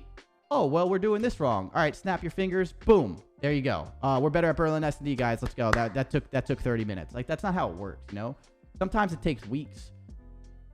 Sometimes it takes 2 days. Sometimes it takes 30 minutes. You know, it just depends on what the issue is and, like, how to fix it. Sometimes you assess an issue, and sometimes the first assessment doesn't work, the second one doesn't work, but the third time works, you know? It just really depends on what the issue is and how you're going to fix it and stuff. So, yeah. I don't know. Like, there you go. So, with that being said, that's kind of my answer to that. I think those are the questions that I wanted to. LMAO, love you, Crowder. What did I make you laugh, bro? What'd I do? I'm trying to give you, like, the best insight I can. Do you still think Thieves is T4? They're up there. I mean, again, they have to. I think right now their biggest issue to, like, consistently be up there is their search. So they're really good and they have the talent. All those teams are good. Like, I think, like, right now they're just struggling with search. Even this match, like, I wouldn't, like, put, like, a crazy, like, holy shit, we're melting down. Oh my god. Like, I said it last Major 2 when Optic started 0-2. Like, Optic started 0-2 and I came on this podcast and I said, if I'm an Optic fan, I wouldn't be too worried. There were people melting down. There were Optic haters saying, like, let's fucking go, they suck. And then there was Optic fans, like, melting down. Like, I said, I was like, I wouldn't be too worried. You know what I mean? Like in practice in these qualifiers, like losing is good sometimes, dude. Losing is good. It's not fun, and it's not fun to watch, and it's scary sometimes because you know it can spiral out of control and it can be really bad. But like, you live and learn from that shit too, dude. So like, I don't know. I wouldn't be like too like, you know, like let's hit the fucking thing. Done. All right, next one. Keys to victory: defensive control issues start with not giving up early captures. Last and average time left after first capture. Last in defense round win percentage. Man, I don't know if those two really correlate as much as this key to victory says. I had a conversation, I think, with Ben about this. Like, obviously, that's a possibility. You're giving more time. You're giving more time for a team to make more pushes on you. But I think there's more that stems to that. But at the same time, those probably correlate a little bit. So yeah, will role change help respawn struggle 6 and 3 in respawn? That's fair. Keep up world class SND play. That's fair. Okay. There you go. Okie dokie. All right, Hardpoint, they get rid of Bocage, they get rid of Berlin. Fair enough. They get rid of Berlin, they get rid of Siege. Fair enough. And they get rid of Gavutu. So this is whatever. This is fine. So this is the match I didn't get to see too much. I said this earlier. What's it called? This is a weird one. So I watched this. I watched Minnesota go up, and I'm like, okay, it looks like Minnesota's gonna win map 1. I go back to watching my scrim. I turn back around to my other monitor, and I go, holy shit, they lost. So let's go see what happens. So Minnesota, absolutely fucking frying. Listen-ins here. We'll listen to some listen-ins, and then we'll like go to the turning point of the game. Holy shit, dude. Alright. Alright, inhale, Kleenex. One shot our side, one shot our side. I'm getting in. Almost gonna be ring stairs on their side. In ring. Our side dead. Yeah, he got me. I'm helping you. Holy shit, I'm losing my mind. I think ring stairs. I have our side. He's on the piece here already. On step mid stairs, watch out, Mike. I repush Mike. He's harming me. Their side circle. Mid step 10. Nice. One more our side. Inner weak. Oh shit. Look at spawners. He's inner ring. You might be able to tell us that quick. He's left side. Jesus, son. I didn't have a ring. Manson ring. I naded him. I'm coming up. Charlie, I left. I got weak time. Oh, he's their side heading. Came in close then. Nice. Entering. Nice, Mike. Nice. I can pick him mid. I'm dropping low. Listen, I'm going to get clipped. I'm heading here. Mid open. On that. I'll go back for time. I'm on a 4. You're gonna hit mid stairs, Mike. I have clip. They're already here. Let's hit him. I'm one shot. I'm looking at your channel. Clip on me. He's in the ring. I'm pretty sure. One shot Kleenex in time. Nice. That shit. 3. One's low clip on me. Look at mid. Inside his He's on low P5 for you. I'm naming low. Is he still top? No, he can be home. Green. Nice. Wait for inside. It's close. On time. I'll put the top right button time. He's playing up.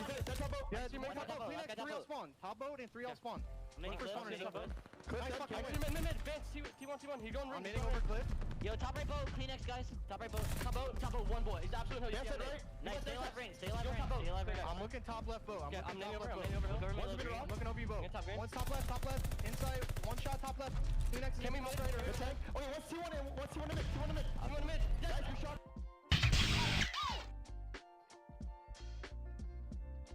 Holy shit. Bro. I'm not tripping, right? I'm not tripping.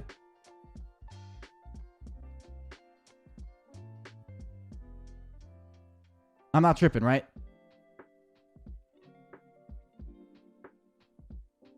Okay. See, this is why I don't tell Dylan to run the flex. Joel, it's Gavutu. Wasn't he running an AR on Gavutu anyway? Or am I missing something? What, like... Am I missing something? Yeah, this role change has nothing to do with today. Yeah. But back to what we were just watching. Bro, that was fucking chaos, dude. So they're winning and things are going right. And you know, that was just really, I don't know. I didn't understand a lot of what was going on there. That was tough for me. So that was just a lot of fucking craziness going on. That was pretty hectic.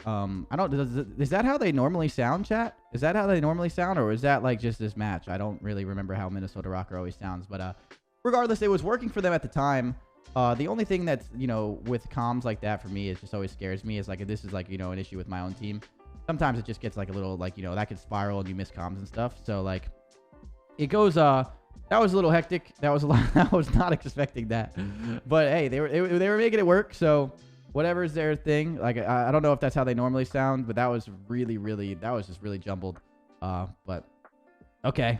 I just can't wait to hear Toronto's, because I can already imagine that Toronto's is way calmer. So the difference here is going to probably be really funny. But does the... Did they go to Toronto right here? The ROKKR are absolutely flying around the map. Still have the lead here against Toronto Ultra, and you can tell they are trying to up the pace of this one. Continuing to just trade blows everywhere. Yeah. Like, their comps probably have nothing to do with them winning or losing, and that just sounded really jumbled to me. Working out for them so far, but Ultra I feel like your team sounds like that. Oh, sometimes they do. I know. And that's a big issue in our game, in my opinion, KJ. In my opinion. Like, I think that, like, that's why sometimes we leave lanes open, because you miss comms when it's that hectic.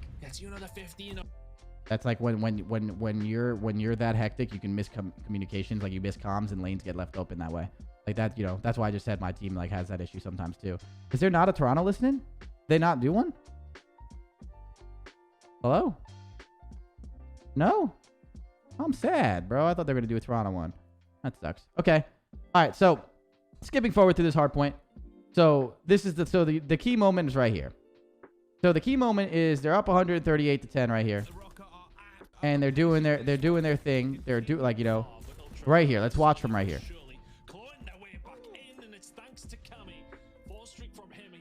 Step it up a little bit. 12 and 19 is not the numbers you would come to expect.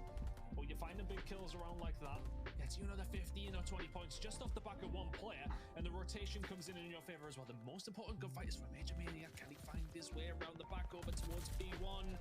Yes, he can, but he gets taken down straight. They're in a shitty spot right here, because Toronto's holding it from the front, which is super doable. And then they're not going to have the spawns for the next one, so it's going to be hard. So let's see. But they break it, so they don't let them get the full time from the front. Ooh. They don't read the short spawn, because this spawn is really hard to read, huh?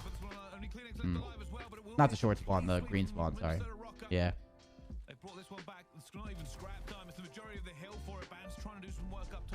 They don't read this.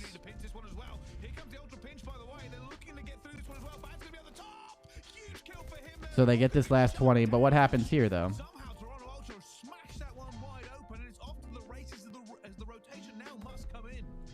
Hey Chris, have you ever changed thumbsticks on your controller? Is it easy to do? It's not easy to do on PlayStation controllers. Those controllers like fall apart. I'd recommend. It's really hard. You can do it. It's possible. I've done it before, but it's really hard. Thank you for the bits. Oh my God, we got Simp in the chat, ladies and gentlemen. Show some love to Simp. He's taking notes. Sorry. My bad. Simp distracted me. His handsomeness distracted me. Okay. My bad. Let's see what happens here. Can they find a little bit more than that, though, as they continue on in this game? There's a big gunfight going on towards beach. That's going to be Kleenex to win it. Bans, can he survive here as well? Attached then. So they're really far pushed out here. And this isn't, you know, like, you know, they're bringing it to Ultra right now, right? Like, they're fucking cracked out. They want to fucking put him in the dirt. They don't want him to get anywhere near this fucking point. The thing is look at this. They do find themselves elite. Can they find a little bit more than that, though, as they continue on in... So this guy gets this kill and is now potentially going to spawn Ultra right here, potentially, right? This guy is blocking. So realistically, the guy that just died, number 8, should spawn Cliff. He's not going to spawn Cliff, though, because the guys that are holding boat, are allowing this guy to block the Cliff spawn. So they're not doing enough in the sense, like, you know what I'm saying? Like, not holding boat really well with them being far pushed out. And since they're so far pushed out, but they're not they're allowing the other team to block the spawn. Like, look what happens. This game is a big gunfight going on towards beach. That's going to be Kleenex to win it. Bans. He spawns looking outside of the map. That's solid. But he spawns here in the back.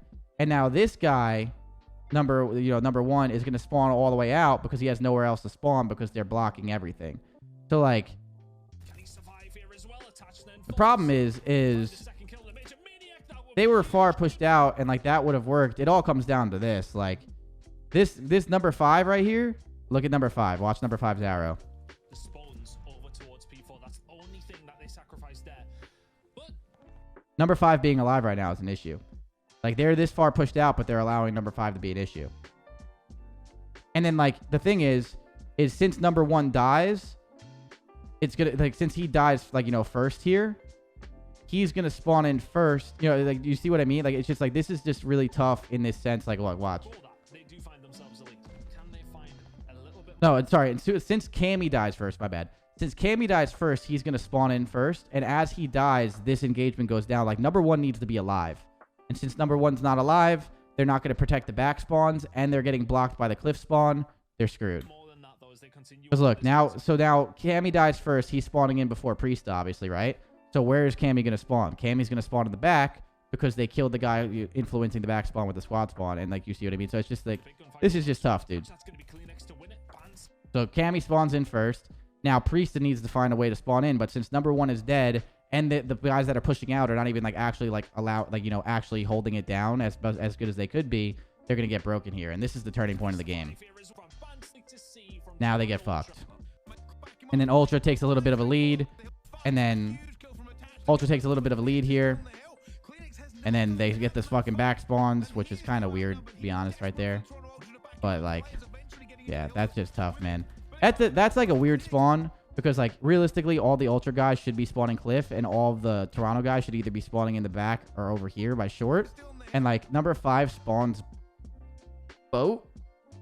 And then, like, now number 5 is now blocking their cliff spawn again, and they're kind of blocking the ring spawn, so Minnesota's squad spawn is going to influence over here, leaving the back open. That's kind of fucking weird. I don't know. But it all comes down to, it's like, Vanguard spawns can be weird and stuff, but it all comes down to their initial setup and allowing shit like this to happen in the first place. Like, they fucked up their initial setup, and then, like, things get mixy, and they didn't go in their favor. Like, I don't know. Oh, Priest is in here. To be honest, I should have backed up there off my spawn. I thought we were going to pressure ring, but we went toward boat, so we were just weren't the same. What are you talking about, Preston? Like, backed off, where are you? You're number 1? You talking, like, right here? Like, backed up here? No. What are you talking about? Like, off my spawn? Yeah. I know what you mean. Because, like, right here, too, when you die beach. Oh, when you die beach. But even, like, right here, too, like, it's 30 seconds left. Like, I know you guys are trying to pressure old, too. But, like, no one, like, kind of goes to rotate either. So, like, you kind of leave boat open as well. But, like, let me see. You're talking about off the beach? Where are you? Number 1? Where do you spawn? Oh, you spawned over here. And then, wait.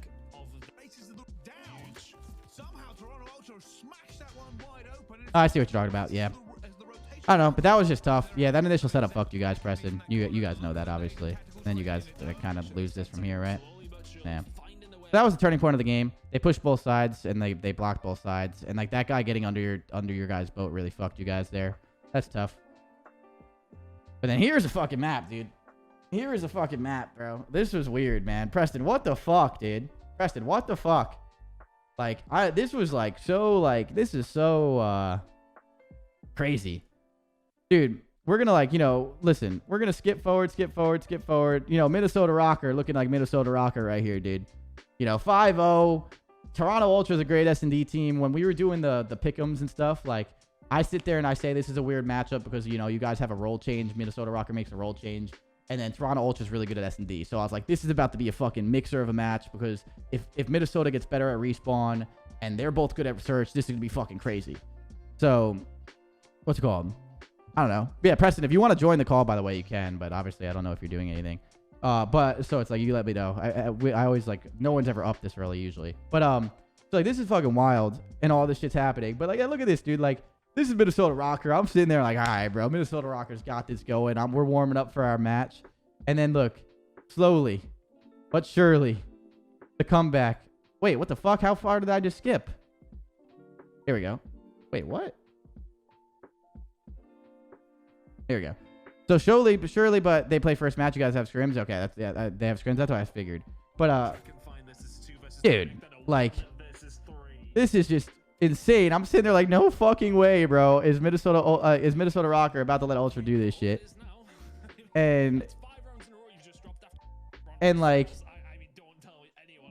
right here, I'm like, dude, no fucking way this happened. When did Insight watch 1v3? I didn't get to watch this because we were warming up. So he goes 1v3, 5-2. Okay, we'll watch that real quick. All right. Things start getting very, very nervy. Kleenex is going to deal with more than one here, though, and there's the push.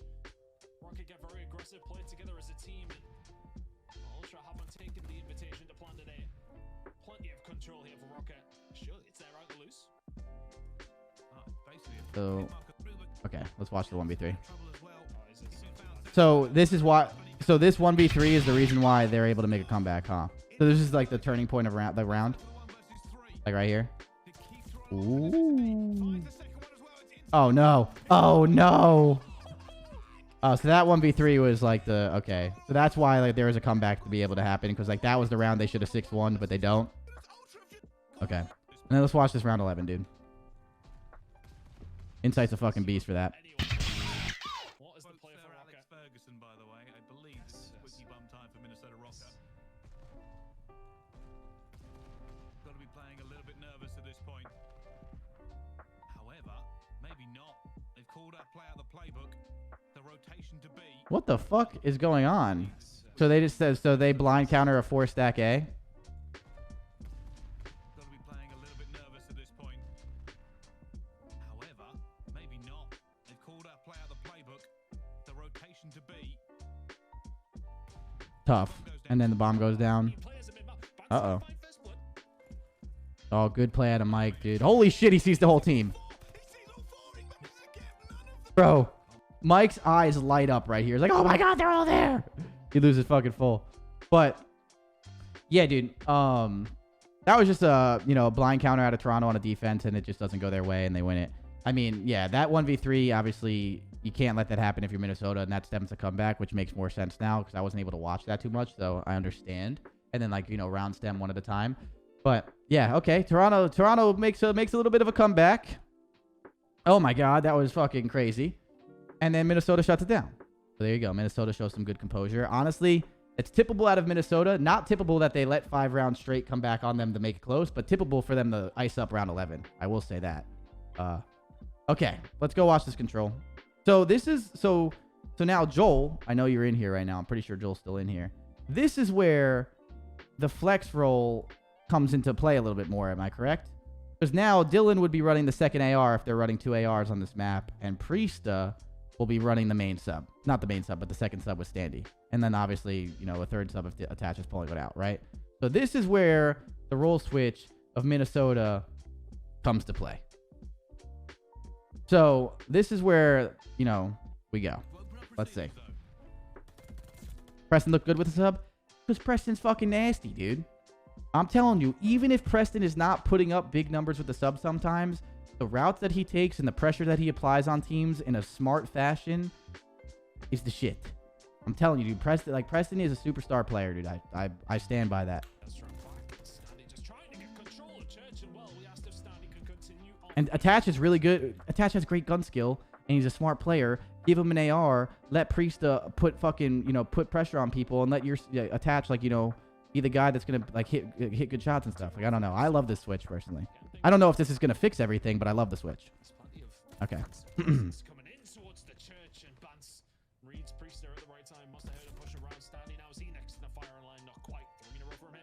He ran both, Bo. But he had Simba to BZ on his team. Very different team dynamic there.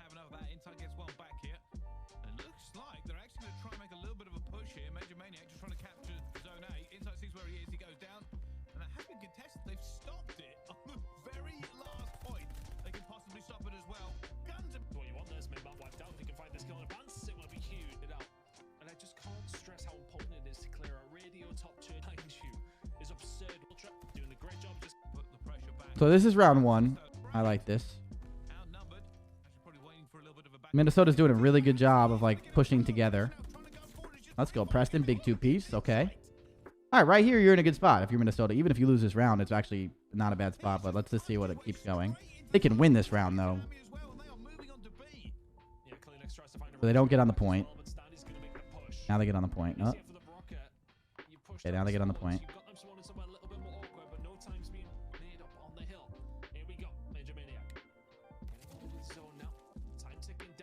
is allowed, Ultra. That little bit of time, you find a couple of Oh kills, shit, all of a big sudden kill to it Mike. becomes a little bit easier. And Jimenez should immediately fall. Can we find the kill? Oh. Towards the back, though. Tough. That's the problem. Every single time. Preston was like one of the best dogs in the game in Black Ops 4. So many down. He looks in such a good position. Oh my goodness, Priester with the pistol.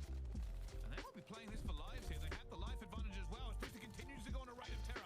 Eventually will be shut down, but more coming through. Insight stops the pressure now. And for ROKKR, they've got to push. They don't have an awful lot of time. They would love to play lives. As well, no. Ultra back them down. It has to be the full man. But gunfire finds clear. I agree with this. I agree with this push here. At a ROKKR, even though they're up in lives, like they can technically actually steal this game. So I agree with this push. Second here as well, no. Ultra back them I don't really think they throw this round as much as like, you know, they could have won that. A couple things don't go in their favor. They could have definitely won that round if they did a couple things differently. But what does that end at? Sorry, that ends at 5-4. on hold. Insight will find one. Bants another. Yeah, 5-4. Okay. I mean, listen, you're up in lives after an offense. That's actually not that bad. That's not that bad at all. Just seeing ROKKR very much just give up the. Well, teams don't just. Good kills. Outstanding P5. Skip forward here. Strange one. Like, I think the biggest reason for them to take A here Really good. is get this life disadvantage. But I don't think they. How does this go? And I didn't get to watch this match too much. It's gonna be clean. And this has been dominant. 3. I mean, this 1 second. not made for pretty reading. Final round, if we do indeed get Wait, what did number 4 just do here? be very influential heading into Oh, he gets bad timing. Okay. final round if we do indeed Can we bring black? Can we bring back Blitz? Hell no, dude. just like the S&D extended it. Hell no. That shit was the worst game mode in Call of Duty history. One decent hit. All right, so 17-9.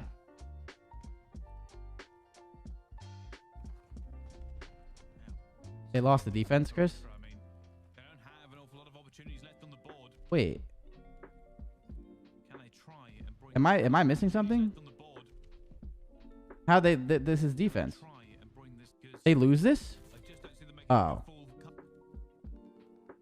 L coach for sure. Blitz was lit. Blitz was the worst game mode in competitive Call of Duty history, brother. You were a troll.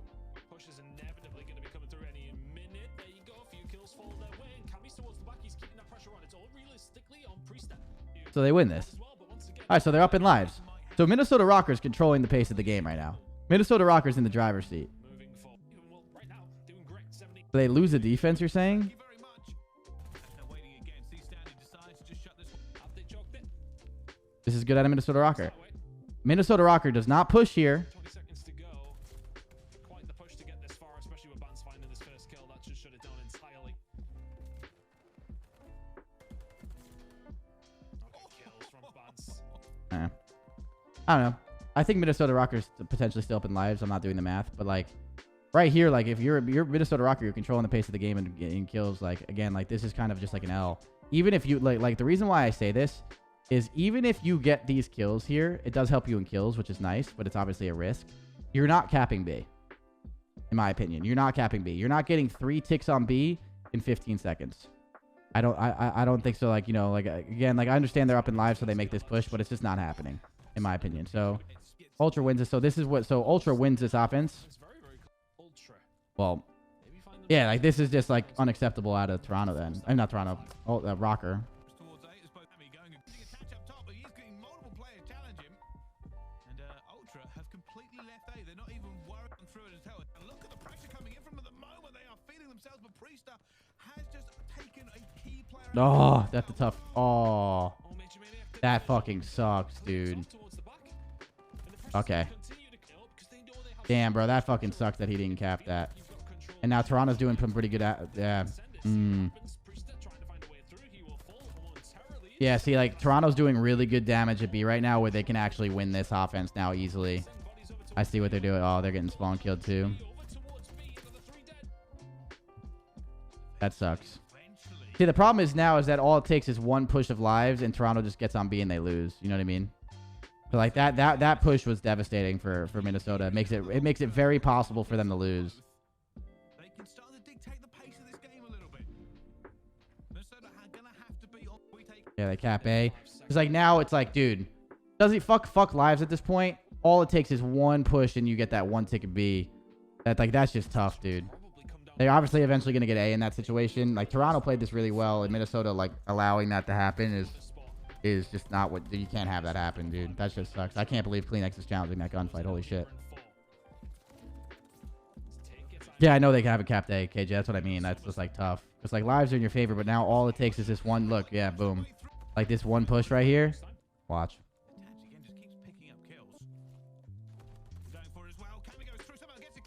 Yeah, dude. Tough. And now all it takes, yeah, it's over. It's over. Yeah. So, yeah, Minnesota just can't let that initial push at B happen on their defense. Because if Minnesota just played their defense and just, like, not allowed them to get B and just, like, almost let them have A. That's what I was saying before. You know, when the keys to victory, they were like, don't let teams cap A, like, cap right away. Like, they're the worst in defense or whatever. It's just like, if they just, like, almost let them have A and then played B there, like, because it's a kill-based game, I think they would have been fine, low-key. I don't know. Like, that sucks. So, alright. And then another map that we will see the Priestess sub come into fruition. Right? So both of these teams suck at this map right now. 0-3, 0-2. Hey, we got a Prime sub. Thank you very much. I appreciate you. Thank you, thank you, thank you. But who knows, because I said that neither of these two teams is great on this map, so who's going to be the better of the two worst? At this point, let's see. Priester hitting things up, and can we get some... This is like starts off hot in Ultra's favor, right? Yeah.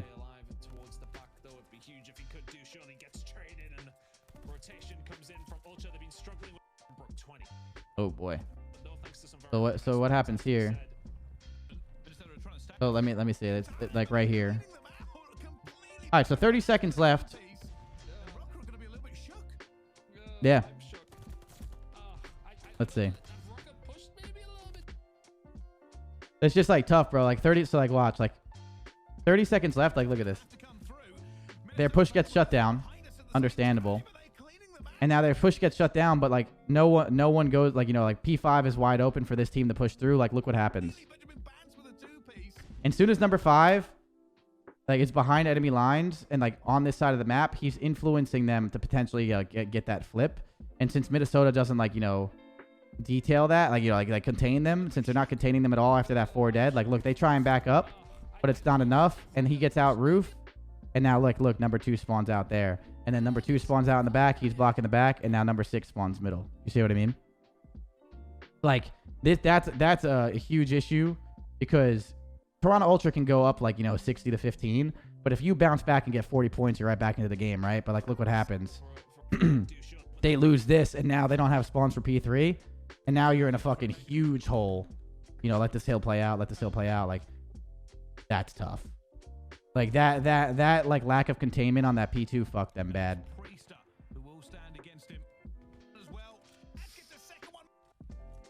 Now you're just in a major fucking deficit. Really good hold from ROKKR, but can they accumulate some sort of points? It just feels like must be feeling good as they have. Oh, here. Listening.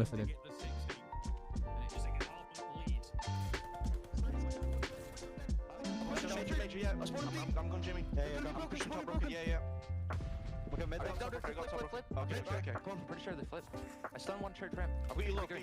Jim. Be green. Go side me. Yeah. Low, Priester. I got off. Wait, one shot plat.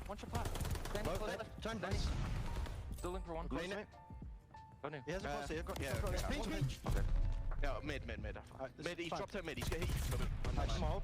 I'm fucking head. Yeah, play that. Close the window. Go new. Hey, Jamie. He's left side. Weak. Team one slow broke. I'm going for it, Jamie. Yeah, go. Yo, our side you, Cam. Our side you. Yeah, Nice. They're gonna be mid already. Yep. Hey, our side you. I'm nading Cam. Wait up. Our side you.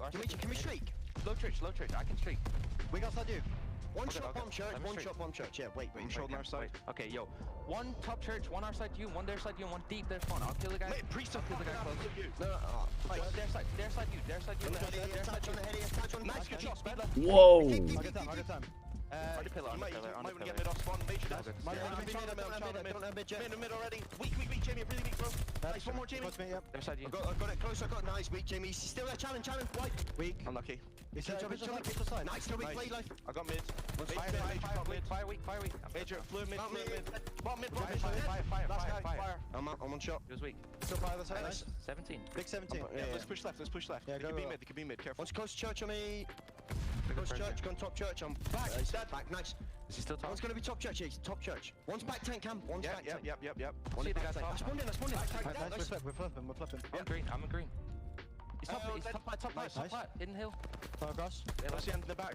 I'm playing Come back. on me, I'm beating him. One Go more. push now. Hold church, maybe. Two men. Well, So their communication is, in my opinion, like just like stellar. Like I think it's perfect. And you hear like how calm they are and how much like, you know, the only thing that's being said is important information. And then they talk about streaking. They're able to get like the information relayed to each other. They're telling each other like, wait up, I'll throw the grenade, like do this, like, you know, like they're over here, like, you know, wait for me. Like it's just like, I don't know, like those, like the Toronto comms, and I'm gonna tip Toronto as a team here, is like so good and so calm, and they're always so even. No matter what situation they're in, they're always like so like just composed. And when I say that, like, I don't know, dude, like I don't know if you guys watch like the Toronto stuff, like the things that they do, like why can't I think of the word? Holy shit, content. Like, dude, I'm a big believer in shit like this, but like, bro, these motherfuckers are doing team meditations, bro. Like they were doing team meditations at the Kickoff Classic. Like they're just like composed. They're just there, you know, like they're such like a team in the sense of just like the way they communicate and shit. I don't know. I love like the atmosphere that they have like with this team. It's like it's really cool to see just the atmosphere that this team has, and it's fucking sick. So like they're in sync. They sound good. Like I don't know. They never like don't impress me. They always impress me every time I watch them. So typical for that. I love the way they were communicating. It was, you know, calm, collected, good stuff. And then at this point, like, look, Minnesota ROKKR at this point, they can make this comeback. It's not happening. Like, they can do what they do. They just fell into too deep of a hole. Honestly, I think right off the rip of the game, like going down 100-15 and just like trying to dig themselves out of that was just really tough. Like, look at this. Look at the kills really quick. Look at this score line. Positive, even, negative, and negative. Like, not by that much. Like, they're not getting slaughtered in the kills here. Like, this was just like those flips, like those key moments on rotation where like Toronto's getting the old scrap time, but then also getting the next scrap time in the hold and then flipping back. Like, they were just like all over them in the sense where every kill that Toronto was getting was being used in a really, really good fashion to flip spawns to get themselves in the right position for the next hill, and then they'll also try and get that scrap. And like that's like why like the kills really aren't that crazy. And here we are with the stat line. Like Toronto just played really good hardpoint, and like Minnesota obviously got they just capitalized on that shit. So like that P2 to P3 to start the game to go down 100-15 is like huge. And you saw that it took like what 2 or 3 kills for that flip to happen and lead to like a 60-point difference, you know, like those kills are huge. So this is just impressive. Like this was really impressive hardpoint out of Toronto. It looked like they were like they had a plan, they wanted to execute it, they do, and Minnesota just falls behind too quickly. So Minnesota, listen, I'll say this, they just made the role change. They haven't had too much time to, you know, fix it and adapt and practice. So they have plenty of time to find the system out, but they need to do it fast. It seems like this like a system issue in picking up lanes. Also, do you think that ROKKR gives up too much scrap? I'd have to like go back and analyze like their game like super in depth to see, like, you know, and obviously I can't really do that, like just being the coach phase, but like it just, yeah, like it looks like right now the way I would assess it from outside looking in is you have like probably another week of practice before you start getting really critical on this team with this role switch. I think this is the best role switch they can make. And then after this role switch, if it's not like, you know, going, it comes down to the fact that like that there's either a system issue or their game plan's wrong or, you know, something else. Like, you know, like then you start assessing other shit. But I think they have like one more week to figure it out before they start getting like, you know, overcritical with it, and then we'll go from there. But that's tough. They looked decent in the first hard point. They just let it get away from themselves. Like, I don't know. We'll see. We'll see. All right. That is the Minnesota and Toronto match, a 3-1. That was obviously a pretty crazy match in some of those maps, but Again, Minnesota was in the driver's seat in 2 of those maps, and they let it get away from them.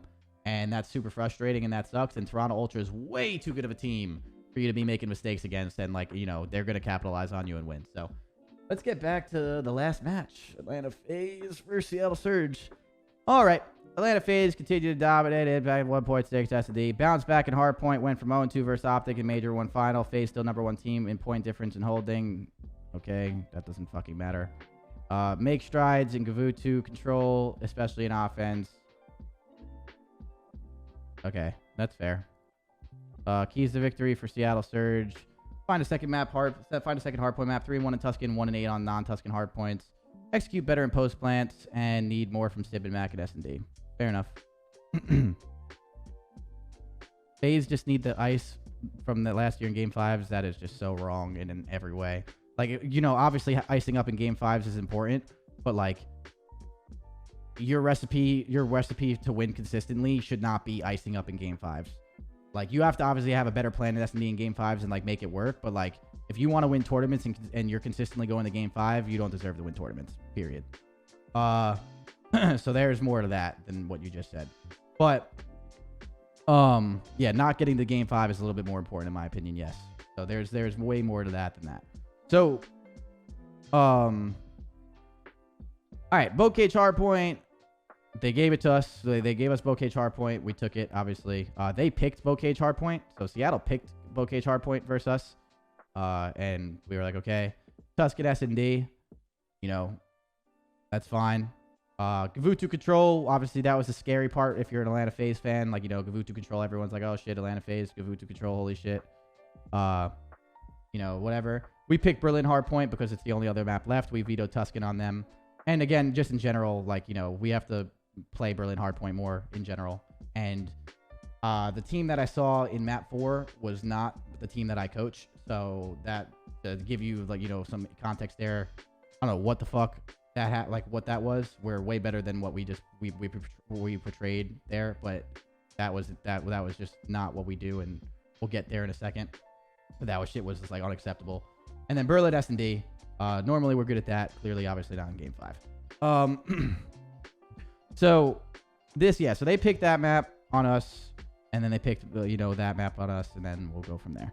So we're 7-0. I think we're 8-0 in Bocage right now, or 7-0 in Bocage, one of the two. So yeah, they picked Bocage on us. You know, skip forward through this. We can do some. We'll watch listen-ins from this map, and that's really about it. It's Bocage Hardpoint. We played pretty well. We had a pretty commanding lead the entire time, so there's not really much to talk about, to be honest. And I'm sure a lot of, like, you know, we'll talk about other stuff. But here we go.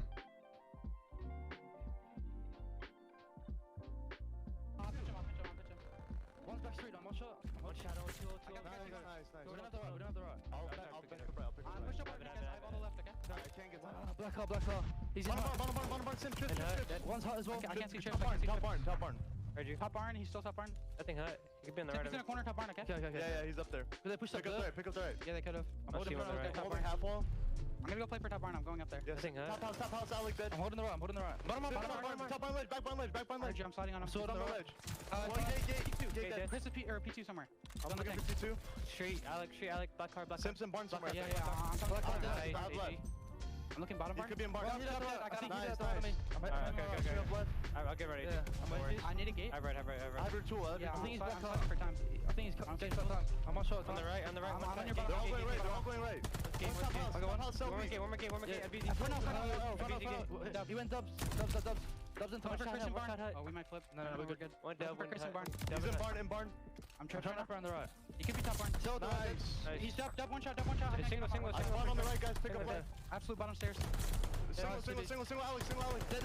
Nice. I'll hold the right, guys. Pushing up water. Water, so. I'm trying to get. I have your front. They could run up front. I have mid. Okay. Yeah. I need help front. They can run front. Help from front. I'm coming. He's water tank. Bottom house, Lamar. T1, Alex. I'm going top barn. One's upstairs in the hut. Tractor, single with barn hop. I don't know. Okay. Whoa, a little bit of. Do they do a listening with us in this map? I don't think they do. So they sounded good. I think that was good. They were calm. They seemed like, you know, like they were talking about what they wanted to hold, like where people were. I thought that sounded good. I thought in general, you know, they're down 145 to 85 on Bocage and, you know, or Bocage or whatever, and they sounded good. They you know, there was no issues with those comms in my opinion. I just think, like, you know, it sounds like a team with Lamar on it. Yeah, that's honestly what it sounds like. Just, you know, a team that's organized, a team that has like a plan, and they're just trying to execute the plan. Like, I don't know, that sounded like pretty good to me. So I think that was fine. I think they were doing good. I just think they were, you know, obviously just getting outplayed in the sense of Bocage. Like, they just weren't winning the map. Like, they were just like losing this map. We were playing spawns pretty well on them. We were winning gunfights obviously on them. Like, we were just playing good. We were playing good, and their comms sounded good. So there was nothing wrong with that at all. I think that was good stuff. We take map 1. And then, you know, after this is like, these 2 maps were like the most frustrating thing for me. Of course, like, you know, these 2 maps are really frustrating too. Like, these 4 maps are frustrating, but like these 2 specifically, like, pissed me off.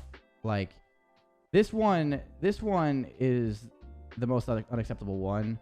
We got 10 first bloods out of 11 rounds that we played, and we went round 11, and we lost round 11. And I'm pretty sure the one round that we did not get first blood, we got first blood, but like by like a 1/10 of a second, they got first blood. You know what I mean? So it was like a really close, like, where we, you know, Seattle almost swiped that Gav. No, they Seattle won that Gavutu. Yeah, we won that Gavutu, but I hated the way we played this. I'll tell you. So, like, this shit's unacceptable. You can say this should have been a 3-0 realistically for FaZe. In my opinion, we should have won this. Seattle should have won this. So I disagree with you. And the shoulda, coulda, wouldas is the most lame shit in Call of Duty of all fucking time, dude. Like, in competing of anything, you know, like, I should have hit the last second fucking 3 to win the game. I should have done this to win the, like, should have done a lot of things in fucking life to make, like, to win. Like, I don't know. I fucking hate that mentality. I hate that fucking statement. You should have done anything, and you didn't fucking do it when it mattered. You fucking lose. That's the end of that. I fucking hate that. So, like, yeah, and don't get me wrong. With that being said, like, you know, when you're trying to be positive and, like, assess something, you know, we should have won Tuscan. So, like, there's not, like, you know, there's not to break down and melt down and, oh my God, throw a fit and start flipping tables, because that's a little ridiculous. Like, you know, control your emotions and just, you know, assess the situation as it should. We should have won Tuscan with all those first bloods, but we didn't. Okay, so now what are we going to do? We're going to get better at that and then not let it happen again. So personally, I'm not a big fan of shoulda, coulda, wouldas, but at the same time, like, I see where they come from. You know, I see where they come from, and if you use them the right way, yeah. But, like, in this match, like, if, you know, if you're FaZe and you said you should have won 3-0, like, well, you fucking didn't. So, I don't know. Like, I hate that. I don't know. I'm not a fan of that. So, like, we lose this, and this was super disappointing. We had 10 first bloods out of it, but, like, you know, moving forward to this, like, the big round for me is this. So, like, where is it? I'm gonna try and find it. Hold up. Was it this right here? Where's the 4v2? Well, what round is it? I was seeing fucking red this map, dude. Is it right here?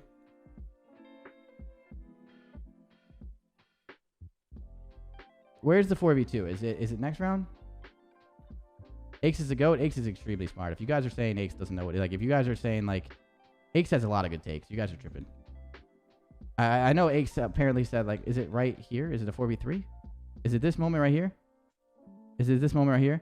Aches is an extremely smart Call of Duty person in general, personality and just his career in general. Like, Pat knows what he's talking about. If you guys are saying otherwise, you're tripping. In my opinion, you're tripping. But okay.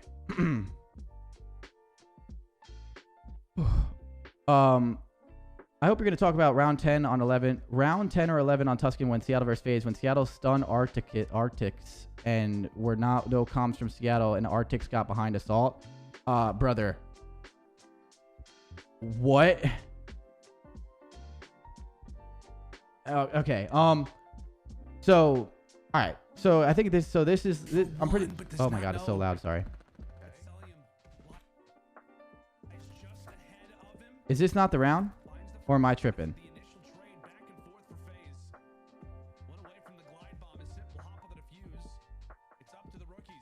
Oh, well, all right. So this round is one of them. Sorry. I don't know where the fucking 4v2 round is right now. I'm losing my mind. But, like, this is like the shit that, like, these are the mistakes that we just can't be fucking making, plain and simple.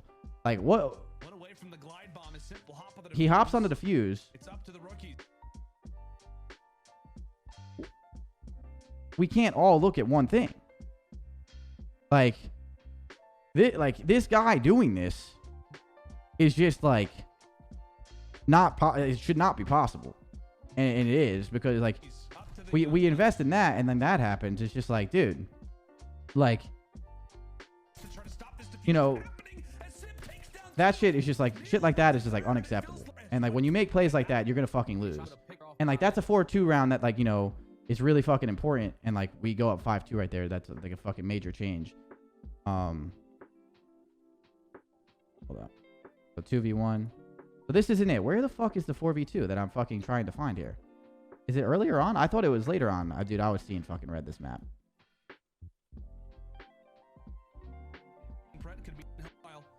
Yeah, here it is. Sorry, my bad. I thought it happened a little bit in the middle of the round. So like this is another thing though too, though. It's like the rounds like this is what we're talking about. Like we talked about it. We got first round. We got first blood a lot of these rounds, and like, you know, I'm obviously going to be critical, but I'm not going to go like super fucking crazy in depth, because, you know, I have to obviously worry about this when it matters in the sense of like actual practice and stuff. But like rounds like this cannot, like, you know, they happen here and there, but they should not happen as often as they do. And like, again, like this is just like shit that like needs to be fixed, and it needs to be fixed immediately. And that's like, you know, what we're going to be focusing on. I'm going to give you guys a pretty general, like a statement at the end of just like what I think we need to do in the future of like obviously our team. But like this, like these rounds should never be possible to win, ever. And then like we challenge one thing, we die. He gets sniped right there. That was pretty fucking crazy with the flinch that snipe actually happens. And now we're in a fucking 2v4. And like the round here is pretty cool because like we spread the map and we get the fucking blood. So we get the first blood here. And then like we have like, you know, people in their spawn. At this moment, we have people in their spawn, and like, you know, we're on this side of the map. These two guys can drop their controller. They can drop their controller and just make sure if anyone pushes in front of their fucking sights, they're good. You see what I mean? And then let these two guys make the play because you're pinching them in. Like you right now, you think either there's another guy in church, and you know for a fact there's a guy field. So it's like we have to just have the teamwork and the communication to be like, wait, yo, we're flanking, just stay alive, right? First bloods, and he'll add another one. Challenge. That's a challenge, right? Challenge. And then this, Alec tries to play his life, and then he challenges. And now this, I won't be as critical because Alec probably wins this 9 out of 10 times. So like this is actually not a terrible play because he's on the godheady, and like, you know, Sib hits a pretty crazy snipe with a flinch. But like these two, like the communication has to be to stay alive. It has to be to stay alive. And even too, like these two split apart. And now we're in a 2v2, but like look at this. We're not even together. So like, you know, nice.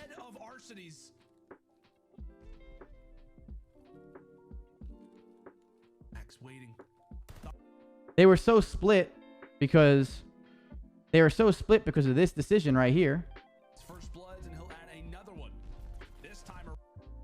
Like, look, these two split apart right here, which leads to this, because now they're so split. And now they're so split where that 2v2 becomes a 2v1. But like, you know how a 2v1 goes. If he wins one gunfight, it becomes like completely random luck and timing and shit, right? So it's just like that decision leads to this split, and like, you know, this communication of like what we're doing and making like the proper decisions when it like matters. Like these 4v2s just can't be fucking happening, plain and simple. Like, and when they do happen, like, dude, we're going to round 11 and we're throwing rounds like this, and it's just like it just can't happen. Like, and when we do that, you're gonna fucking lose. Like, so going all the way to that, like that 4v2 is like sets the tone for this map. We're still fighting and we're doing all this stuff. We're doing all. Sorry. So I'm backing up to this round right here. So like we're doing all this stuff. We get to this round 11, but it's just like you throw in rounds like that, and you get to this round 11. Like those rounds fucking kill you, and it's just like unacceptable mistakes right now that we're making that we need to fix in our practice. And we'll get to that. We'll get to that conversation soon. But here we go. Atlanta FaZe throws a fucking field hit. And like this kill is good. But like this even looks weird to me too. And like, you know, I know what goes on here and everything that happens from this round. But like this looks weird because we leave middle wide open, which is okay if we're gonna hit field. So we leave middle wide open, which is all right, whatever, no biggie. But if we leave middle wide open, then you gotta push something, right? If we leave middle wide open, you gotta kind of push something, or you gotta like make sure you're watching the pinch really well, and we don't do either of that. So like we send Tyler by himself here, which is a mistake in the plan, and then he dies. So now it's a 3-on-3, and now they have a guy on our base. We should lose this. We should lose this. Because of number 4. We get that team kill, but since we have no pressure on their side, like, Sim gets bad timing. I'm pretty sure he just gave it up for a second and he loses this fight. Yeah. He loses this fight right there, and as soon as he loses this fight, it's like it just becomes a weird 2-on-2 again. And like it's just like, I don't know. Like this round 11 here, just like was a bad call, and then this call, like, we fuck up the call too. Like that wasn't the call for round 11. We fucked it up. Just being honest with you guys, the call was not to run that. Like that play was not supposed. Like that play was not executed like how it was supposed to be executed. And then this last round just sucks because RCDs gets bad timing and loses. But like, there's a lot of mistakes in there where we're getting all these fucking first bloods, and we're getting all this fucking stuff, and we're not executing when it matters. And there's no should, like, someone just said it again. Like, if you guys win this round 11, you 3-0. Like, we got lucky in the Gavutu control, plain and fucking simple. Like, we should not have 3-0'd this team. Like, I'm just telling you that how it is. Like, yes, we could have 3-0'd them, but like we were playing like fucking shit. Like, we got 10 first bloods and we lost 6 rounds. Think about that. Like, that shit is absolutely fucking has to change. And like, it has to change fucking fast, because that shit is like getting to a point right now where it just needs to fucking like stop happening, because it's happening against every team, and it's like allowing us to like, lose series and shit. So like, you could, shoulda, coulda, woulda, but like at the end of the day, it didn't fucking happen. So we make unacceptable mistakes in that SND, and that's going to change here in the future. I can fucking promise you that. But that shit just can't be happening. And then this is what really pissed me off for our match. So again, I'm obviously being very critical with my own team, just because it's my own team. But here. Oh, this is a little low. 1 second. So this first defense puts us in a kind of scary spot. Look, our defense, we are ending here. And Seattle kind of gifts us some free kills here. So we're ending our defense with with a negative. When you end the defense with a negative, when you end the defense with a negative in kills, it's a little scary, in my opinion, right? But it's still possible. It's still very possible, but it's scary. So like this happens, and it's like, oh shit, that's a really shitty defense. Atlanta FaZe isn't in a good spot.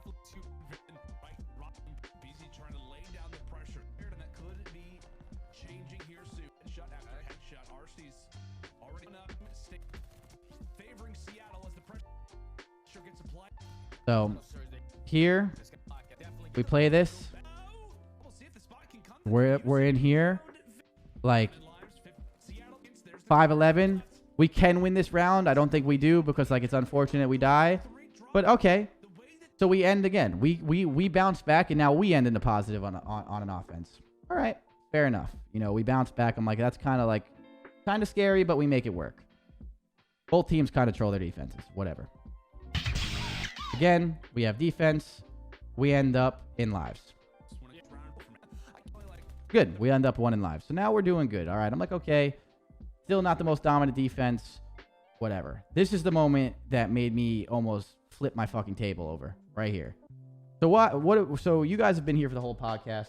We're perfectly on schedule for a 4-match podcast right now. What did we talk about in Tuscan on that first match when Paris all ran at them like fucking morons and Paris died? What did we all talk about? It was the same thing, right? Remember I was saying I was like really annoyed that they did that because it's a really shitty play, and I was like, we did the same thing, and I'm gonna get to it. Look at this. This is my opinion, Again, this is changing. We're going to tick base soon. Blah, blah, blah. We're not playing tick base right now, so it doesn't fucking matter. Right here, at this moment, we get a last round defense. At this moment. We are up in kills. At this moment, we get a last round defense. The last round defense statistic is legitimately, like, probably on Gavutu, like 85 to 90% that you win it. And I'm pretty sure at this moment, I think we still have a streak. I'm pretty sure we have a streak. I'm pretty sure we still have a streak. So with a streak, last round defense, it's probably 100%, honestly. It's probably 100% or 95% that you win that last round defense. Push it. They're gonna be able to get on it as well and stop that second tick progression coming in. They absolutely are. Right here. Accuracy, great shot. Like, On to Celium. Staying up.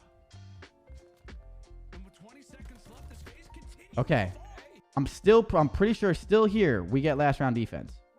That could be what decides the round. Celium. Right? Or am I tripping? Hold on to that glide bomb for Oh, no. So, yeah, that's what it was. Okay, so, yeah, my bad. So, yeah. Before here, like, before this push, it's like 30 seconds left. This is what I was saying. If you all stand up, if you all stand in your base right now, if Atlanta FaZe were to all sit in their base, and again, this is cheesy gameplay, I understand, but the best control teams right now do this shit. If you all sit in your base right here, Seattle has to push you. They have to push you. Because if they push you, they have to push you. And if they push you, you're pre-aiming, you get easy kills. Treat this as if they're trying to break P4. Treat this as if they're trying to break a P4 right now, right? They have to push you. And if they push you and you get your kills, then you can get on A, right? Then you can get on A. But like right now, we could, like, Seattle has to push us. Like, I'm almost positive. I didn't do the math right now, by the way. But like I'm like 99% positive that like it was clear as cut that Seattle has to push us. Why are we? And we're not even making a good push, by the way. We're going one by one. It's gonna be completed. Seattle Surge, they're actually gonna push it. They're gonna be able to get on it as well and stop that second tick progression coming in. They absolutely are. Accuracy, great shot. They're on to Celium. Staying up.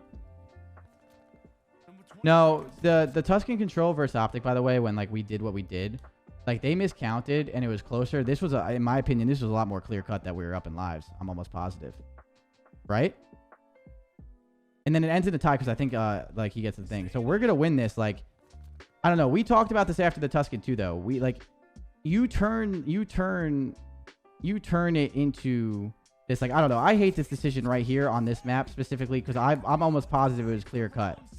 Actually, let's go do the math real quick because I'm pretty sure we fucking for spread trolls this we get lucky. Also, I also do think I'll tell you another thing in a second. Let's see. So going back, just to make sure we're right because I actually am curious. I'm not doing the math while I'm talking to you guys, and I'm pretty sure I had the math done yesterday, and I was right. And again, I was raging during this match, so like I could easily, you know, some things I forgot. So we're doing this where you don't see these kill counts because you don't see these kill counts as a player. That's what I was saying in the Tuscan control. That's what I was saying in the Tuscan control versus Optic. You don't see these kill counts, and you don't see team kills. So it's definitely harder. It's harder. It's easier said than done. It's easier said than done. In a match that's really close. In a match that's really close. Where is this last round? I'm sorry. So Seattle's up 4, right? Seattle's up 4. I said I never wanted my team to hold back on a Tuscan because Tuscan is a much different for our offenses on Tuscan Mart. On our offenses on Tuscan, this is a different map. On our offenses on Tuscan right now, we're actually pretty good at winning Tuscan offenses. So like I'm a little bit more confident going to Tuscan. Even though the statistics of Tuscan is that like my team specifically is actually not bad at Tuscans. Like I'm happy with it. So it's like this map for our team right now. The issue in this map for our team is playing our lives like a bunch of fucking morons. So that's why I was really fucking pissed. So like, look, we're Seattle's up 4. And again, every situation is not the same. Every situation is not the same. So Seattle's up 4. I could stand corrected, by the way. Seattle's up 4, and then we're up 4, right? Seattle's up 4, we're up 4. So tie game. Pretty sure. Okay. Seattle's up 4. We're up 4. So we're up 1. So this is closer than I thought. My bad. So we're up 1. 18 to 22. 18 to 22. We're up 1. Now we're up 4, which makes it 5. Right? Like, this specific map for our team right now, we're obviously struggling on it. Like, we're up 5. I think if this push gets shut down with 39 seconds left, we win. Right? So we're up 1. Now we're up 5. Right? We're up 5. Ready? This is fine with me. All right, we die. All right, we die. Celium and RCs should make the call. Clearly cut that we are up right now. Clearly cut that we are up right now. Number 5 and number 6, with the way control is played right now, do not fucking move. You get into a fucking P4 setup and you force Seattle to have to take a really edgy gunfight against you because you were going to lose. This is clear cut. In the Tuscan, it was a lot closer. Tuscan's a different map. And also, we have also assessed it in the sense where it's like, you know, the best control teams right now don't lose their fucking lives.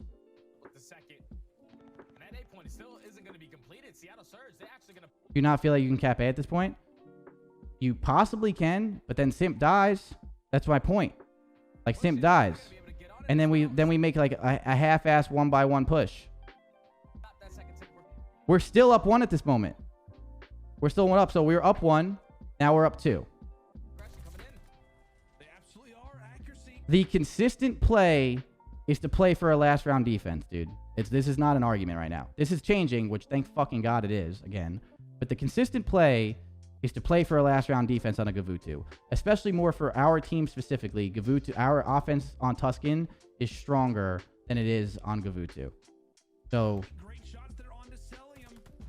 we don't make a call, which means there's no, like, I feel like we're not acknowledging lives here at all. Like, no one's making the fucking call. It looks like we're scattered. Now, it's a tie fucking game. Now, we're down 1. Now, we are fucked. Like, this is what I'm talking about. Like, I know this was obviously like kind of similar in the sense of Tuscan. I get that.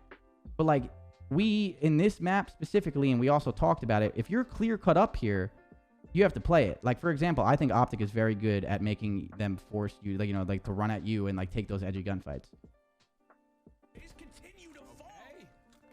Now we play slow, but we're losing.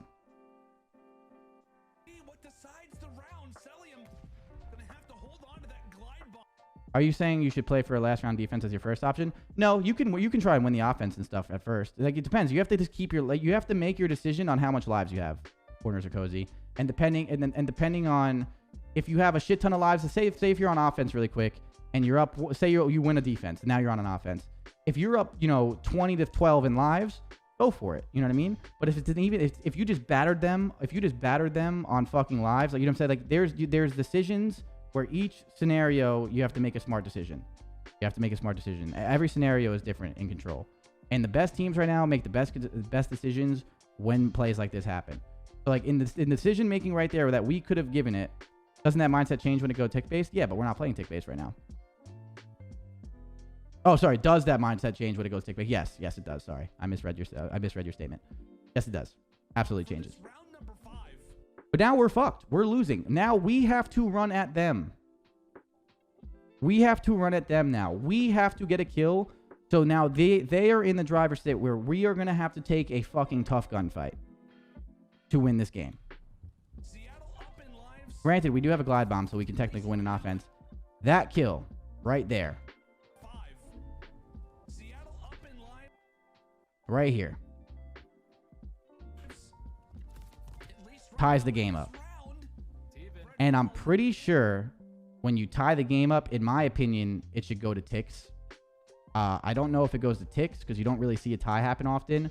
I'm pretty sure it just goes to start how you started the game. So since we had defense first, they gave us defense again. You know what I mean? So like, in my opinion, what we were saying is, I don't think we deserve to win this Gavutu control. Because we made a stupid fucking decision and we got lucky. That's what happened. We made a stupid fucking decision and got lucky that Tyler got that kill. And that's why I was saying the shoulda, coulda, woulda is bullshit. Yeah, we should have won Tuscan. We should have lost this map.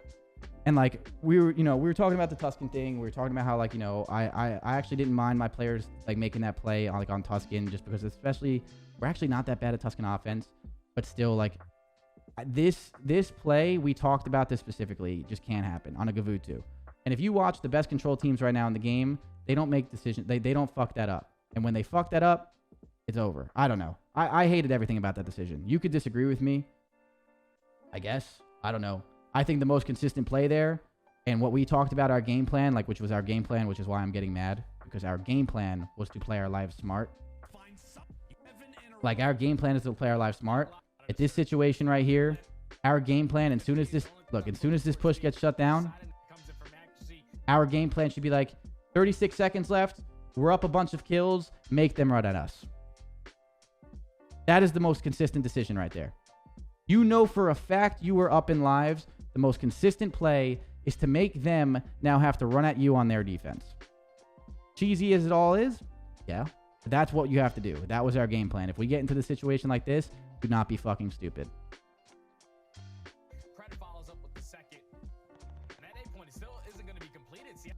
And and not only do we make a bad push, we do it solo. Like, you know, like we're literally just like kind of just like trying to, we're like forcing fights, like forcing these fights and just getting weird timings and shit. I don't know. I don't know how you could really disagree with that. Like, as you know, like this is, I don't know. That was our game plan. Our game plan was to play live smart, and we didn't. We're not playing Optic today, no. I think LA Thieves plays Optic today. That shit was unacceptable. Like, that game plan right there, I don't even care that we won the map. First of all, we almost don't win this map, by the way. Bro, we almost don't win this map, by the way.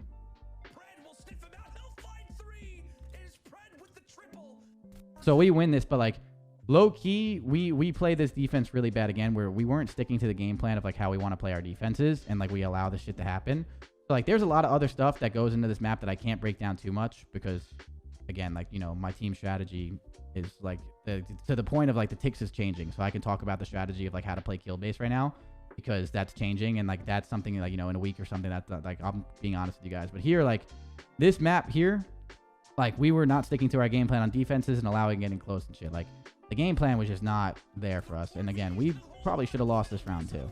So the shoulda, coulda, woulda's bullshit is what I'm talking about. That was bad. All right. And then his Berlin Hardpoint. This was weird for me. So this was weird for me because yes, we don't play Berlin Hardpoint, so you guys haven't seen us play it. I'm just gonna be honest with you. We've looked great in this map. Like the team that I watched on this map was not the team I normally watch. Like we were just playing like I don't know. Maybe we were fucking frustrated with the way those two maps go. You know what I'm saying? Like in the team's comms and shit, like the energy. But like this is just like not what I'm used to watching on Berlin. Like I know you guys don't see us play it a lot, and like, you know, people think like we like veto this map a lot because we're bad at it. Like this is not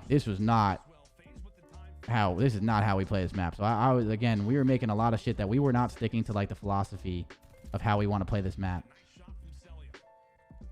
You're not Celium? What? Like, so like, yeah, we weren't sticking to the philosophy that we have of like how we want to play these hills and like how we want to approach breaks, how we want to approach holds, and we were just like getting fucked because of it. No, you're not allowed to speak to the team during games, Kuro.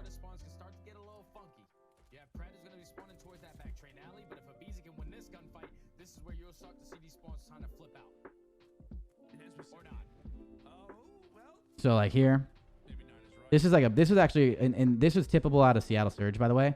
We actually are in a really good spot to like break this hill, and this gunfight goes down, and they play this well. They shut this down. We were really separate, but they shut this down, and when they shut this down, that was actually huge.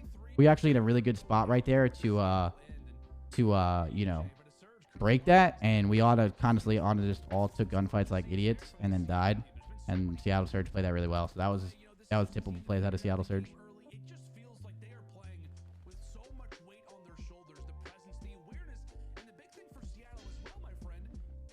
So then here, like, here's like the shit I'm talking about. It's like, dude, we're rotating the P5, you know, and like we're obviously getting the kind of smoked on this hill. We're not even like, you know, like number 4 being allowed to do what he's doing. It's like we're just playing so fucking bad. We're so late on rotation here. We're not sticking to the game plan, you know, that we want to stick to. Cell's getting picked off on the rotation. Like, there's just a lot of things going wrong right now that is just like can't happen. And when they happen, you're gonna lose. Like, The game plan was just not being executed like we should. That's why I was like, that's why I'm saying this being candid. Like, we've been actually, in the sense of like scrims and stuff, like we look better at this map than we showed this day. So this was like, you know, kind of disappointing in that sense. And then like we were just, again, slow on rotation, getting beat to rotation, but also not getting scrap time and not getting scrap time and just getting kind of smoked because of it. Do you think coaches should be able to give play calls? Hold up. Do you think coaches should be able to get play calls during the game? No, I completely disagree. I personally think that it is a skill to be an in-game leader, and it is a skill to have good communication. If I can sit in my team's communication and communicate for them, I think that is the biggest bailout, not just for my team, for any team ever. Like, it is a skill to be an in-game leader, and it is a skill to be like a good communicator, and it is a skill as a team to have good communication.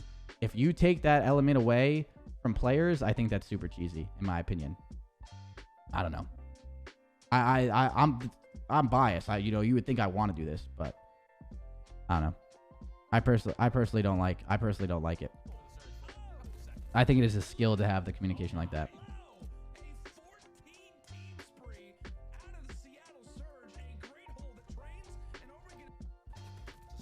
So then, yeah, again, we fall ourselves into a hole, and we're like slow in rotation. This is like where we can kind of bring it back, and we like, you know, are trying to bring it back here. We completely give up street, so we know like he can come street here. I'm pretty sure we catch this guy. Like, I think we see this guy. I'm pretty sure. Yeah, this guy I'm pretty sure saw him, so we turn around and get the kill. This guy gets pushed up, but this guy gets that trade. This is where we can bring it back. And this guy street just like causes an issue, and then they get these spawns. If we hold this right here, we have potential. But even that, they have a streak. So it's like we're in a really tough spot because of those streaks and all the mistakes that we made to lead this comeback, or to like lead us into this deficit for this comeback. And like, it just screws us. So like, moving forward, we lose this. We lose this, and then we just die. Like, we just like, that's just terrible. Like, everything about our game plan wasn't executed. I'm sorry, chat. One sec. All right, all right, chat. I gotta fuck. One sec, chat.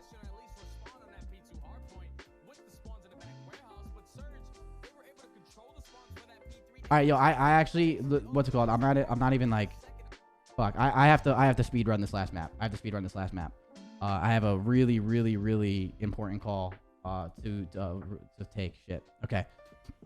I didn't know if I didn't have a time when it was gonna happen, but the call needs to happen. Okay, so look, this last map, again, we kind of get body slammed. I can't break this down as much as I want to. I'm sorry. I love you guys. We play this terribly. We suck. Yes, but okay. The thing that I was gonna say is the thing that needs to change for our team right now is we're obviously good. You know, we're obviously first or second in the league in points. You know, losing a league match is not the end of the world. You know, there's a lot of positive takes to take away from losing, and you guys know like my mindset on that. So like, melting down is never the answer, and that's not what we're doing. But I will say one thing, you know, being transparent. Mistakes like the 4v2s happening, mistakes like we're not sticking to the game plan on Gavutu, and mistakes like we're not sticking to the game plan on Berlin comes with practice. And we've been winning in practice, and we've been doing it. But I know I said this last year, and a lot of people gave me shit for this last year, and you know, people didn't understand what I was saying. I don't know when I said this last year, but like I said, like, we're gonna change the culture to our practice, and like, you can let that slip away from you. The culture right now of our practice is like, we're winning, we're doing good, and like, I would be honest with you guys, if we were getting smoked in practice, I would tell you. But it needs to change in the sense of like limiting some of those, like, you know, those game plans and shit of like just not executing. I personally think there's a very, very possible way to get that more consistent in matches, even though I'm not there in the matches. It's just the way we're practicing and the culture of our practice right now is not, I'm not as happy with it as I was last year. And it's obviously evident in our matches right now where we're kind of making silly mistakes, and it's where, you know, we're allowing these hiccups to happen, and they gotta come to a fucking end now. So we have we're gonna have a long talk, and we're gonna assess everything, and we are going to completely change the tone of like how we're taking some of these, like, you know, some of these game plans into effect, and we're making sure we're on the same page, and we're making sure we all agree, and we're making sure there's no, like, you know, someone disagrees but they don't want to speak up about it. that's going to change, and the culture of our practice is going to change. Just like last year, like I kind of said this last year. I forget exactly when I said this last year with our Cold War team, but it's the same thing. So we have a lot to change. We know exactly what we want to. I think a lot of this stems from us learning how to execute the game plan, like just more consistently. And I actually have a few good methods of like how we're going to do it. So I'm still super stoked about our team. You know, losing fucking sucks, and it's never fun to lose, especially, you know, we lost the final and then we lose this. But at the end of the day, you know, it's a fucking long season. You know, losing is learning if you actually let it like teach you. And I'm still super confident in the way we've been practicing and stuff. You know, we've been looking really good, and we're gonna keep fucking working. Like our scrims have looked good. I'm happy with the way we were playing. You know, hiccups happen. You're not gonna win every fucking match that you play, and we're gonna, you know, assess it and become a better team from this. So I can promise you that there is no like, you know, melting down or anything of that sort. We're still super, you know, confident, and we know what we need to change. And I think the biggest thing for me right now is changing the culture of our practice. That's just what it is. I think if we do that just like we did last year, I think it will take a pretty big turn for us, and it'll help us out a lot. With that being said, we just have to do the predictions really quick. I'm gonna do a fucking speed run of predictions, and then I'm going. COD League.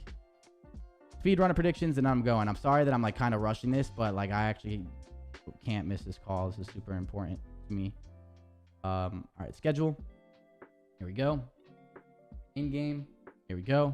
All right, Sunday. We have a Sunday. It's a 3-match day. It is ROKKR Legion. I'm going ROKKR. New York, Florida. I'm going Florida. LA Thieves, Optic. I'm going Optic. I think right now ROKKR is gonna, you know, Paris has to bounce back, but I think ROKKR and SND and like I think they can steal a respawn off of Paris, and then they're gonna win their SND. I think personally they're looking to like a little bit more favored in this match. NYSL, I mean, unless they flip a switch right now, they're going through it. Florida looking a little bit better. They're still a team that can slay with the best of them, and sometimes they don't execute their game plan, but it looks like they're getting a little bit better. I think Florida goes there. LA Thieves is good. Optic is better in my opinion. I think Optic right now at being good at S&D, even if LA Thieves does, you know, perform their hardpoint excellence somehow, and like, you know, Optic's the best team in the game right now. Like, you know, they're gonna win a hardpoint too probably. But even if they did, they have S&D and control on lock, and I'm really confident that Optic's also fucking disgusting at hardpoint. You know what I'm saying? So it's like I think Optic's just the overall better team right now. So I think they're gonna take it. This should be a really good match. I'm super excited to watch this.